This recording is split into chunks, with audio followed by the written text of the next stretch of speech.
მოსკოვის გულში აფეთქებებმა პირდაპირ პუტინის ეზოში გაიჟღერა. 18 ივნისი იყო დღე, როდესაც ქაოსი მეორედ აფეთქდა რუსეთის დედაქალაქში.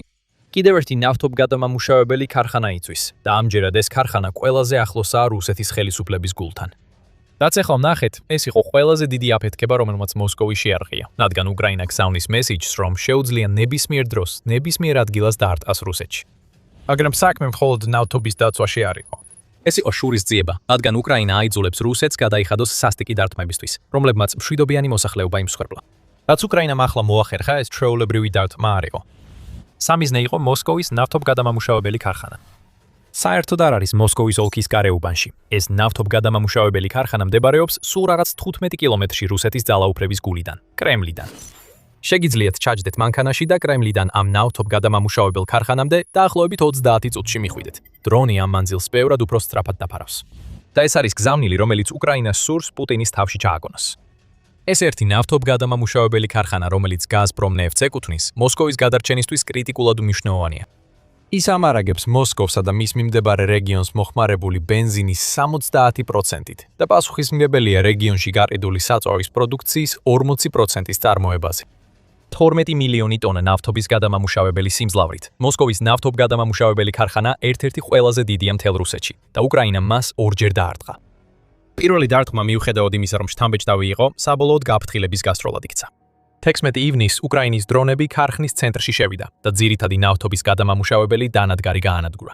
თუ ეს ყველაფერი იქნებოდა, რაც უკრაინას გაეკეთებინა, ესეც საკმარისად შთამბეჭდავი იქნებოდა. როგორც უკრაინის ახალი ხმა აღნიშნავს, მოსკოვის ნავთობგადამამუშავებელი ქარხანა ასობით საჰაერო თავდაცვის სისტემით არის გარშემორტყმული. მათი უმეტესობა მოსკოვისა და პარანოიდი პუტინის დასაცავადაა განთავსებული, მაგრამ ბევრი უშუალოდ ქარხანაშია დამონტაჟებული, რათა სწორედ ასეთი თავდასხმა აიცილონ თავიდან. ამ თავდაცვამ ვერ იმუშავა. 16 ივნისს უკრაინის დრონებმა, როგორც იუწყება წყარო, მინიმუმ 5 პანცირის საჰაერო თავდაცვის სისტემა, რომელიც კოშკებზე იყო დამონტაჟებული, გვერდი აუარეს და როდესაც დაარტყეს, ძლიერად დაარტყეს. რუსეთს უნდა გაეგო, რომ პრობლემა ჰქონდა. შეიძლება მიხვდა კიდეც. მაგრამ უკრაინა მოსკოვის ნავთობგადამამუშავებელ ქარხანასა და მის საჰაერო თავდაცვის სისტემებს საერთოდ არ მისცა ამოსუნთქვის საშუალება. როდესაც სარემონტო ჯგუფები ზიანს აფასებდნენ და ცდილობდნენ ძირითადი ნავთობგადამამუშავებელი დანადგარის დაზიანებული ნაწილი კვლავ ამუშავებინათ, უკრაინამ კიდევ ერთხელ დაარტყა. 48 საათის შემდეგ, 18 ივნისს, უკრაინის კიდევ უფრო მეტი დრონი პირდაპირ დედიბირ დედაქალაქში გაფრინდა. მოსკოვის ნავთობგადამამუშავებელი ქარხნის საჰაერო თავდაცვის სისტემებს გვერდი აუარა და სამიზნეებზე დამანგრეველი კამიკაძე შეტევით ჩამოვარდა. მხოლოდ ამჯერად დღის წესრიგში ერთი გადამამუშავებელი დანადგარი არ იდგა. მთელი ნავთობგადამამუშავებელი ქარხანა იწვის მას შემდეგ, რაც უკრაინის დრონებმა ესუქნეს. 2 დღის განმავლობაში უკრაინამ აბსოლუტურად გააცამტვერა ის იდეა, რომ მოსკოვის ყველაზე მნიშვნელოვანი ნავთობგადამამუშავებელი ქარხანა მთელი რეგიონის ერთ-ერთი ყველაზე დაცული ობიექტია. ადგილობრივი დროით 4:40-ზე ტელეგრამზე გავრცელდა პირველი ცნობები უკრაინული დრონების მრონების მეორე ტალღის შესახებ. 5:14-ზე ეს დრონები ცაში აღარ იყვნენ. ისინი უკვე მიზნებს ურთმამდნენ, როცა ნავთობგადამამუშავებელ ქარხანაში აფეთქებების შესახებ ცნობები შემოდიოდა. საწვავის ავზები იწოდა. სოფლიოს ერთ-ერთი ყველაზე დაცული ობიექტი მეორე დღესაც დაიბომბა და როცა ცენტრალური რუსეთი იწოდა, ვიდეოებიც გამოჩნდა. სილანოვა პლუსის ტელეგრამ არხი, როგორც ხშირად ხდება, ერთ-ერთი პირველი იყო, ვინც კადრები გამოაქვეყნა. 18 ივნისს, დილის 5:48 საათზე ტელეგრამზე გამოქვეყნებულ რეპორტში მან გააზიარა სურათი, რომელშიც, როგორც ჩანს, საწვავის საცავი ცეცხლშია გახვეული. მოყვება ვიდეო, რომელიც, როგორც ჩანს, საცხოვრებელი კორპუსის ფანჯრიდანაა გადაღებული და აჩვენებს მასშტაბურ ხანძარს, რომელიც კვამს მოსკოვის ცაში უშვებს. პუტინი, რომელიც დიდი ხანია თავს რუსეთის მთავარ დამცველად წარმოაჩენს, ხილანოვა პლუსისთვის დაცინვის ობიექტად იქცა. უძლური ბაბუა ძვირად ღირებულ ბუნკერის მაგიდას დააკაკუნებს, ტირილითა და შურისძიების ძახილით. მაგრამ არაფერია ახალი, რადგან მეფე შიშველია, განაცხადა არხმა და დაამატა. პუტინის ომის შედეგები ვიდეოშიც ჩანს. მიუღწეველი მოსკოვის მითი საბოლოოდ დაიმსხვრა. ეს სიტყვები მწარედ მოხდება რუსეთის დაბერებულ ლიდერს, რომელიც ბუნკერში იმალება კრემლიდან რაც შეიძლება შორს. მაგრამ კიდევ უფრო მეტად ადგენს ის დამატებითი ვიდეო მასალა, რომელიც მოსკოვის ყველაზე მნიშვნელოვანი ნავთობგადამამუშავებელი ქარხნით დავრცელდა. საწყისი რეპორტაჟიდან მხოლოდ 10 წუთის შემდეგ ექსელანოვა პლუსმა კიდევ ერთი ვიდეო გამოაქვეყნა. ჩვენ ხედავთ კოშკს, რომელიც იწვის და ბევრად უფრო დიდ კვამლის ღრუბელს ვიდრე ადრე, რადგან მოსკოვის ნავთობგადამამუშავებელი ქარხანა მრავალმა ცეცხლმა მოიცვა. უკრაინის FPFP-1 დრონებმა ერთზე მეტჯერ დაარტყეს. არხმა გაამხილა, რომ მოსკოვის ნავთობგადამამუშავებელ ქარხანაში სულ მცირე 5 ცეცხლი გაჩნდა, მას შემდეგ რაც უკრაინის დრონები პირველად გამოჩნდნენ ცაში, სულ რაღაც 1 საათის შემდეგ. ეს კატასტროფაა პუტინისთვის. უკრაინამ უბრალოდ დასცინა ყველა თავდაცვით ზომას, რომელიც რუსეთის ლიდერმა თავისი ყველაზე ძვირფასი ქალაქისთვის ააგო. მაგრამ რა თქმა უნდა, რუსეთი ცდილობს ისე მოაჩვენოს, თითქოს ამ თავდაცვითმა ზომებმა თავისი საქმე გააკეთეს. უკვე გაჩნდა ჩვეულებრივი გამართლებები, ისევე როგორც მტკიცებები, რომ რუსეთის საჰაერო თავდაცვამ თავისი საქმე გააკეთა. მოსკოვის მერმა სერგეი სობიანინმა მაშინვე გადაინაცვლა ზიანის კონტროლის რეჟიმში. მან განაცხადა, რომ მოსკოვის საჰაერო თავდაცვამ 180-ზე მეტი უკრაინული დრონი ჩამოაგდო, რაც ბევრად უფრო მეტს ამბობს, ვიდრე სობიანინს თავად ესმის. მართალია თუ არა ჩამოგდების ფაქტი, 180 დრონი წარმოადგენს ყველაზე დიდ ერთდღიან რაოდენობას უკრაინული დრონების, რომლებიც მოსკოვის თავზე დაფრინავდნენ. წინა რეკორდი 17 მაისს დაფიქსირდა, როცა 120 დრონი იყო. უკრაინამ ეს რეკორდი მარტივად გააუმჯობესა და პუტინს გაფრთხილება გაუგზავნა, რომ დრონებით თავდასხმები რუსეთის დედაქალაქზე კიდევ უფრო მასშტაბური და დამანგრეველი გახდება. და რა თქმა უნდა, ისევ იგივე ძველი საბაბი მოიტანეს დრონების ნამსხვრევებზე. სობიანინი სულ მცირე არ ცდილობდა ეს საბაბი გამოეტენებინა მოსკოვის ნავთობგადამამუშავებელი ქარხნისთვის. მან მხოლოდ აღნიშნა, რომ უკრაინის რამდენიმე დრონი ობიექტამდე მივიდა, მოკლე ტელეგრამის პოსტში, რომელსაც ალბათ იმედონებს, რომ ყურადღების მიღმა დარჩება. ასე არ იქნება. 5 მასიური ხანძარი, რომელიც კრემლიდან რამდენიმე კილომეტრშია, ყველას ყურადღებას მიიპყრობს. ამის გარდა რუსეთის მერმა განაცხადა, რომ უკრაინის დრონების ნამსხვრევები დაეცა სავაჭრო ცენტრს სადოვოდი, რომელიც ქალაქისთვის მთავარი ელექტრონიკის ჰაბია. სხვერპლის შესახებ ინფორმაცია არ გავრცელებულა და სწორედ ეს არის მთავარი. უკრაინის სამიზნე მოსკოვის ნავთობი იყო. ან შეიძლება ვთქვათ ზოგადად რუსული ნავთობი. მიუხედავად იმისა, რამდენად დამანგრეველი იყო უკრაინის თავდასხმები მოსკოვის ნავთობის გულზე, თქვენ უკვე იცით რას ვაპირებთ ვთქვათ. უკრაინა ამით არ შემოიფარგლა. მაშინ როცა მოსკოვის ნავთობგადამამუშავებელი ქარხანა იწოდა, უკრაინის კიდევ მეტი დრონი მიფრინავდა როსტოვის ოლქში. რეგიონის გუბერნატორმა იური სლეზარმა განაცხადა, რომ რეგიონში 60 დრონის ჯარი ჩამოფრინდა და მათ კომერციულ ობიექტებზე 2 ხანძარი გამოიწვიეს. როგორც ხშირად ხდება, რეალობის გაშუქება უფრო დამოუკიდებელ მედია საშუალებებს დარჩათ. ამჯერად ეს იყო ასტრას ტელეგრამის არხი და 18 ივნისს მათ მიერ გამოქვეყნებულ ფოტოებსა და ვიდეოებში ჩანს მასიური ხანძარი, რომელიც არხის ინფორმაციით როსტოვის ნავთობის ტერმინალზე მოხდა. Supernova Plus-ის მონიტორინგის არხის მიერ გამოქვეყნებული ვიდეო მასალის საფუძველზე, ასტრას ოსინთ ანალიტიკოსმა დაადგინა, რომ ხანძარი კარლ მარქსის ქუჩაზე მდებარე ნავთობის საცავში მოხდა. ვიდეო მასალა კოსტიუშკინის ქუჩიდან არის გადაღებული, ითხოვინება ასტრა. და მიუხედავად იმისა, რომ ამ კონკრეტული საცავის ტევადობის შესახებ ბევრი ინფორმაცია არ გვაქვს, დამწვარი ნავთობი ზუსტად იმ გზავნილს აგზავნის, რომლის გაგზავნაც უკრაინას სურს. არ აქვს მნიშვნელობა, სად ინახავს რუსეთი იმას, რაც მის შეჭრას ეკონომიკურად კვებავს. უკრაინას შეუძლია ის იპოვოს და დრონებით დაარტყას. რუსეთი შეიძლება შეეცადოს ყველაფერი ნამსხვრევებს დააბრალოს და საჰაერო თავდაცვის წარმატება ამტკიცოს, მაგრამ რაც 18 ივნისს ვიხილეთ, იყო სრული ქაოსი, რომელიც გამოწვეული იყო FPV დრონებით, რომლებმაც არა მხოლოდ მოსკოვს მიაღწიეს, არამედ ზუსტად მიზანში მოარტყეს და ისეთი ხანძრები გააჩინეს, რომელთა ჩაქრობასაც რუსეთს დღეები დასჭირდება. ნავთობგადამამუშავებელი ქარხანა, რომელიც მოსკოვის ბენზინგასამართ სადგურებს ამარაგებს, ცეცხლშია. კრემლს ალბათ ეგონა, რომ სამყაროს დასასრული დადგა, როცა დრონებმა მხოლოდ 15 კილომეტრში დაარტყეს. და თუ ცაში ამოსული კვამლი და ყოველი აფეთქების შემდეგ ამოფრქვეული ალი მოსკოვის მოსახლეობისთვის საკმარისი არ იყო შიშის გასაჩენად, კიდევ უფრო შემაშფოთებელია ის ფაქტი, რომ მათი ლიდერი იქ არ იმყოფებოდა, რათა ეს ყველაფერი აეცილებინა. სად იყო პუტინი, უკრაინის ყველაზე სასტიკი თავდასხმის ღამეს მოსკოვზე? დაახლოებით 700 კილომეტრით აღმოსავლეთით მისი ძალაუფლების ცენტრიდან ყაზანში, სადაც ის სამხრეთ-აღმოსავლეთ აზიის ქვეყნების ასოციაციის ლიდერებს ხვდებოდა, სასოწარკვეთილი მცდელობით მოეზიდა ბიზნესი და აეშენებინა ეკონომიკური კავშირები, რომლებიც პუტინს ომის გასაგრძელებლად სჭირდება.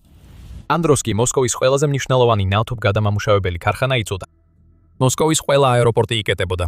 შერემეტიევოს აეროპორტში მგზავრებს ევაკუაცია უტარდებოდათ და ზოგ შემთხვევაში თვითფრინავებიდანაც კი უშუალოდ გამოჰყავდათ, რომლებიც აფრენისთვის ემზადებოდნენ, როცა უკრაინის დრონები დაფრინავდნენ. წითელ მოედანზე კედლებსა და კოშკებზე ტყვიან ფრქვევიანები განლაგდნენ. სასოწარკვეთილი მცდელობით შეეჩერებინათ უკრაინის დრონები. მოსკოველები პანიკაში ჩავარდნენ. ისინი ასეთ თავდასხმებს არ არიან მიჩვეულები, მით უმეტეს იმ მასშტაბით, რაც უკრაინამ 18 ივნისს შეძლო. The Guardian წერს, რომ მოსკოვი იმდენად დარწმუნებული იყო, რომ მსგავსი არაფერი მოხდებოდა, რომ მაშინაც კი არ თავდა საჰაერო განგაშის სირენებს, როცა უკრაინის დრონები ჭდებოდა. საჰაერო თავდაცვის სისტემები უნდა ანადგურებდეს ამ დრონებს მანამდე, სანამ მოსკოველები მათ დაინახავენ. მაგრამ 16 და 18 ივნისს ამ თითქოს მასიური თავდაცვის სისუსტე ყველასთვის, რუსეთის დედაქალაქში აშკარა გახდა. ეხლა მათ უნდა შეეგუონ იმას, რომ უკრაინის მიერ მოსკოვზე თავდასხმა მათი ახალი რეალობაა.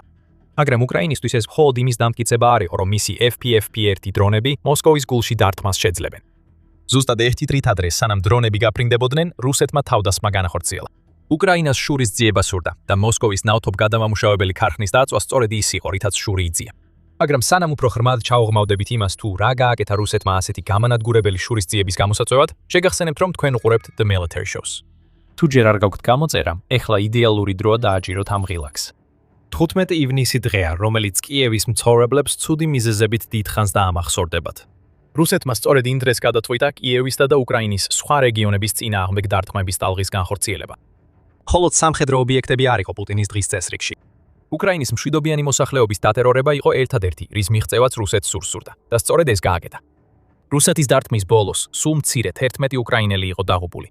4 კიევში, 5 მაშველი ხარკოვში, რომლებიც ცეცხლის ჩაქრობას ცდილობდნენ და კიდევ მინიმუმ 2 სხვა ადგილას უკრაინაში. კიევის მერმა ვიტალი კლიჩკომ განაცხადა, რომ რუსეთის დარტყმებმა მისი ქალაქის 140,000 მცხოვრები ელექტროენერგიის გარეშე დატოვა.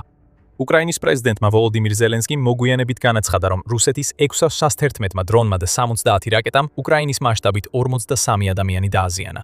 მაგრამ მიუხედავად იმისა, რომ მშვიდობიანი მოსახლეობის მსხვერპლის რაოდენობის გაზრდა, რომელსაც გაეროს ადამიანის უფლებათა უმაღლესი კომისრის ოფისი 2024 წლის 21 მაისის მდგომარეობით მინიმუმ 62,716 ადასტურებს, უკვე თავისთავად დამანგრეველია რუსეთმა 15 ივნისს კიდევ ერთი ზვარი გადაკვეთა, რომელიც არასდროს უნდა გადაილახოს. მან დაარტყა მონასტერს და არა უბრალოდ მონასტერს, არამედ იუნესკოს მსოფლიო მემკვიდრეობის ძეგლს. გაზეთი გარდიანი იუწყება, რომ მარიამობის ტაძარი, რომელიც კიევის ფეჩერის ლავრის მონასტრის კომპლექსში მდებარეობს, სერიოზულად დაზიანდა რუსეთის სარაკეტო და დრონების იერიშების შედეგად. ეს ტერორიზმია. პუტინის მიზანმიმართული მცდელობა გაანადგუროს უკრაინის ერთ-ერთი ყველაზე მნიშვნელოვანი რელიგიური და კულტურული ძელარული. და ვითომ ეს არ გმაროდა, რუსეთმა ასევე დაარტყა ალექსანდრ დოვჟენკოს სახელობის ეროვნულ კინოსტუდიას, სადაც უკრაინის ყველაზე დიდი და ძველი კოსტიუმების კოლექცია ინახება. დამწვარი მონასტრის კადრები გამოაქვეყნა ევრონიუსმა. ეს კადრები აჩვენებს, რა მასშტაბის ზიანი მიადგა ასეთ მნიშვნელოვან უკრაინულ ძეგლს. ცეცხლი პირდაპირ ტაძრის გულშია გაჩენილი და ვხედავთ, როგორც ცდილობენ მეხანძრეები ცეცხლის ჩაქრობას, მაგრამ ზიანი უკვე მიყენებულია. 15 ივნისი იყო დღე, როცა რუსეთი კიევის გულს დაესხა თავს. რასაც აქ ვხედავთ, ეს არის ომი უკრაინის მთელი კულტურის წინააღმდეგ. პუტინი ცდილობს გაანადგუროს ყველაფერი, რაც უკრაინას უკრაინად აქცევს, რადგან შეუჩერებლად ცდილობს ქვეყანას წაართვას სუვერენიტეტი და აიძულოს რუსეთის ნაწილი გახდეს. ამ ორი დარტყმის მაგალითზე ვხედავთ განსხვავებას უკრაინასა და რუსეთს შორის. პუტინს ტერორი უნდა. მას არ აინტერესებს, რას დაარტყამს რუსეთის დრონები და რაკეტები, ოღონდ რამე უკრაინულს მოხდეს. სინამდვილეში პუტინისთვის კიდევ უკეთესია, თუ მშვიდობიანი მოქალაქეები დაიღუპებიან და ეკლესიები დაიწვევენ. ეს ყველაფერი უკრაინის ხალხის დაშინებას და დამორჩილებას ემსახურება. მაგრამ უკრაინა ზუსტ მოქმედებებზეა ორიენტირებული. როდესაც შურს იძიებს, განზრახ არ ესხმის თავს რუს მშვიდობიან მოქალაქეებს. უკრაინა ანადგურებს ნავთობგადამამუშავებელ ქარხნებს, ანადგურებს ნავთობის საცავებს, დარტყმებს აკენებს პუტინის საომარ მანქანას, განას და არა იმ ხალხს, რომელიც მან თავის ეგოს დასაკმაყოფილებლად ომში ჩაითრია. ზელენსკიმ X-ზე გააკეთა ეს განცხადება მოსკოვის ნავთობგადამამუშავებელ ქარხანაზე თავდასხმის შემდეგ, ასევე იმის ხაზგასასმელად, თუ რამდენად გამართლებულია უკრაინა, როდესაც რუსეთის გულს უტევს. ეს არის სრულად გამართლებული პასუხი რუსეთის თავდასხმებზე ჩვენს ქალაქებსა და თემებზე და კიდევ ერთი მნიშვნელოვანი შედეგი ჩვენი მებრძოლების მუშაობისა იმ ობიექტების წინააღმდეგ, რომლებიც რუსეთის საომარ მანქანას ამარაგებს. განაცხადა ზელენსკიმ. შემდეგ დაამატა, ბოლო დღეებში ყველა ჩვენსმა პარტნიორმა აღნიშნა ჩვენი საშუალო რადიუსის დარტყმებისა და გრძელვადიანი სანქციების სიზუსტე და ეფექტიანობა. დროა ომი დასრულდეს და რუსეთმა უნდა გადადგას საჭირო ნაბიჯები დიპლომატიაში. მოსკოვმა ახლახან იგრძნო უკრაინის დრონების მოქმედების არეალი. მაგრამ აქ მთავარი სიზუსტეა. მაშინ როცა რუსეთი ყველაფერს ურტყამს, რასაც შეძლებს, უკრაინა თანდათან ანადგურებს საომარ მანქანას. ნაწილ-ნაწილ, ცეცხლში გახვეული, ეს მანქანა ნელ-ნელად შერდება. კიდევ ერთი გზავნილი გაიგზავნა. შურის ძიება მოხდა. მაგრამ პუტინისთვის ამ ყველაფერში მთავარი პრობლემა მხოლოდ ის არ არის, რომ ახლა მოსკოვის სამიზნეა და ეს თავისთავად კატასტროფა, არამედ ისიც, რომ უკრაინის დარტყმა ერთჯერადი შემთხვევა არ არის. რაც ახლახან მოხდა მოსკოვის ნავთობგადამამუშავებელ ქარხანაში, ის არის, რაც უკრაინას შეუძლია კლავ და კლავ გააკეთოს და 18 ივნისს გამოყენებული FP-1 ტიპის დრონები ამაში მთავარ როლს თამაშობენ. ბევრი ითქვა PowerPoint-ზე და მის FP-5 ან Flamingos დრონ რაკეტის ჰიბრიდზე და ასეც უნდა იყოს. Flamingo სასიკვდილოა. მაგრამ როცა საქმე უკრაინის ღრმა დარტყმის სტრატეგიას ეხება, FP-1 შეიძლება იყოს ყველაზე მნიშვნელოვანი დრონი, რომელიც უკრაინას არსენალში აქვს. მხოლოდ ტექნიკური მახასიათებლები აჩვენებს, რატომ არის ეს დრონი რუსეთისთვის მუდმივი და მზარდი საფრთხე. FP-1-ის შეუძლია 1600 კილომეტრის გავლა, რაც არა მხოლოდ მოსკოვს ხდის სამიზნედ, არამედ რუსეთის შორეულ რეგიონებში არ მყოფ ნებისმიერ სამხედრო და ენერგეტიკულ ობიექტსაც. 160 კილოგრამიანი საბრძოლო ქობინი, რომელსაც ეს დრონი ატარებს, შეიძლება არ იყოს ყველაზე დიდი უკრაინის ღრმა დარტყმის საშუალებებს შორის. მაგრამ ამ საცეცხლე ძალას სიზუსტეც ახლავს თან. მრავალმოდალური ნავიგაციის სისტემის ცხემის წყალობით, რომელიც იყენებს სატნავს, ჯიპნავს და რუსეთს კი, რუსეთის GLONASS-საც კი, ინერციულ ნავიგაციასთან კომბინაციაში. FP-1 მიდის იქ, სადაც საჭიროა და უმეტეს შემთხვევაში ზუსტად ურტყამს მიზანს. მაგრამ რუსეთისთვის მთავარი საკითხი ღირებულება აბულებაა. დრონები, რომლებმაც მოსკოვის ყველაზე დიდი ნავთობგადამამუშავებელი ქარხანას ცეცხლი წაუკიდეს, უკრაინას მხოლოდ $55,000 დაუჯდა. იუწყება უკრაინის ახალი ხმა. და ეს დაბალი ღირებულება ნიშნავს, რომ მასობრივი წარმოება რეალობაა. უკრაინის თავდაცვის ტექნოლოგიური საზოგადოების ბაზარი ავრცელებს ინფორმაციას, რომ FP-1 მასობრივად იწარმოება და ყოველდღიურად 100-მდე დრონი მზადდება. როცა თქვით, რომ პუტინმა არ უნდა იფიქროს, თითქოს ეს ბოლო ნავთობგადამამუშავებელზე თავდასხმა ერთჯერადი იყო, სწორედ ეს არის მიზეზი. უკრაინა ან დრონს, რომელმაც ეს დარტმა განახორციელა, იმდენად დიდი რაოდენობით აწარმოებს, რომ თეორიულად ყოველდღე შეუძლია რუსეთს დრონების მთელი როით დაარტყას. და საქმე მხოლოდ დრონების გუნდებში არ არის. პუტინს შიშისგან შარვალი იმიტომაც სველდება, რომ რუსეთის ყველაზე ძვირფასი და მნიშვნელოვანი ქალაქი ახლა სამიზნე. ამაზე ადრე უკვე ვისაუბრეთ, მაგრამ უნდა გავუსვათ ხაზი, რამდენად მნიშვნელოვანია ის ფაქტი, რომ უკრაინას ახლა შეუძლია დაარტყას ნავთობგადამამუშავებელ ქარხანას, რომელიც კრემლიდან სულ რაღაც 15 კილომეტრშია თითქოს სურვილი სამეფრო. ეს ნავთობგადამამუშავებელი ქარხანა ითვლება ყველაზე დაცულად მთელ რუსეთში და ის პუტინისთვის ზედმეტად ახლოს მდებარეობს მოსკოვის ყველაზე მნიშვნელოვან შენობასთან. 16 და 18 ივნისის მოვლენები გვაჩვენებს, რომ მიუხედავად მთელი ბრავადოსა, მოსკოვის საჰაერო თავდაცვა საკმარისად ვერ იცავს ქალაქს. 17 ივნისის ანგარიშში CBS News-მა წარმოადგინა თეორია, თუ რატო ხდება ეს. როგორც მათ აღნიშნეს, უკრაინის დრონების შეტევების მასშტაბურობამ გამოიწვია ის, რომ რუსეთს ეს 300-ის რაკეტების ჩაუნგდებები უმცირდება. თუ ასეა, მაშინ რუსეთს უფრო მეტად მოუწევს ისეთი სისტემების გამოყენება, როგორიცაა S-400 და Pantsir, რომლებიც უფრო თანამედროვეა, მაგრამ მალე მათაც შეამცირებენ რაკეტების მარაგი. ალბათ ეს ვიხილეთ მოსკოვში. გახსოვდეთ, Guardian-მა გაავრცელა ინფორმაცია, რომ რუსეთი მანქანების მსროლელებს აგზავნიდა კოშკებში უკრაინის დრონებთან გასამკლავებლად და ეს არ არის ის, რაც რუსეთის დედაქალაქში უნდა ხდებოდეს. პუტინის ახალი რეალობა ისაა, რომ მას აღარ შეუძლია დაიცვას ის ერთადერთი ქალაქი, რომელიც სურდა უკრაინის ომის ბურჯში შეინარჩუნებინა. მოსკოვი თითქოს ხელშეუხებელი უნდა დარჩენილიყო, მაგრამ ყოველ ჯერზე, როცა უკრაინის დრონები მიზანს აღწევენ, პუტინის დამცველის იმიჯი ზიანდება და რუსეთის ლიდერი იდემნება, ევნება. და ყველაზე ცუდი პუტინისთვის ისაა, რომ იცის ვერაფერს გააკეთებს ამაზე და მან თვითონაც კი აღიარა თავისი სრული უნარობა საკუთარი ქვეყნის დასაცავად. ეს აღიარება პირდაპირ არ ყოფილა. პუტინის სიტყვებს ვერასდროს ენდობი, მაგრამ პუტინის ქმედებები ყველაფერს აჩვენებს.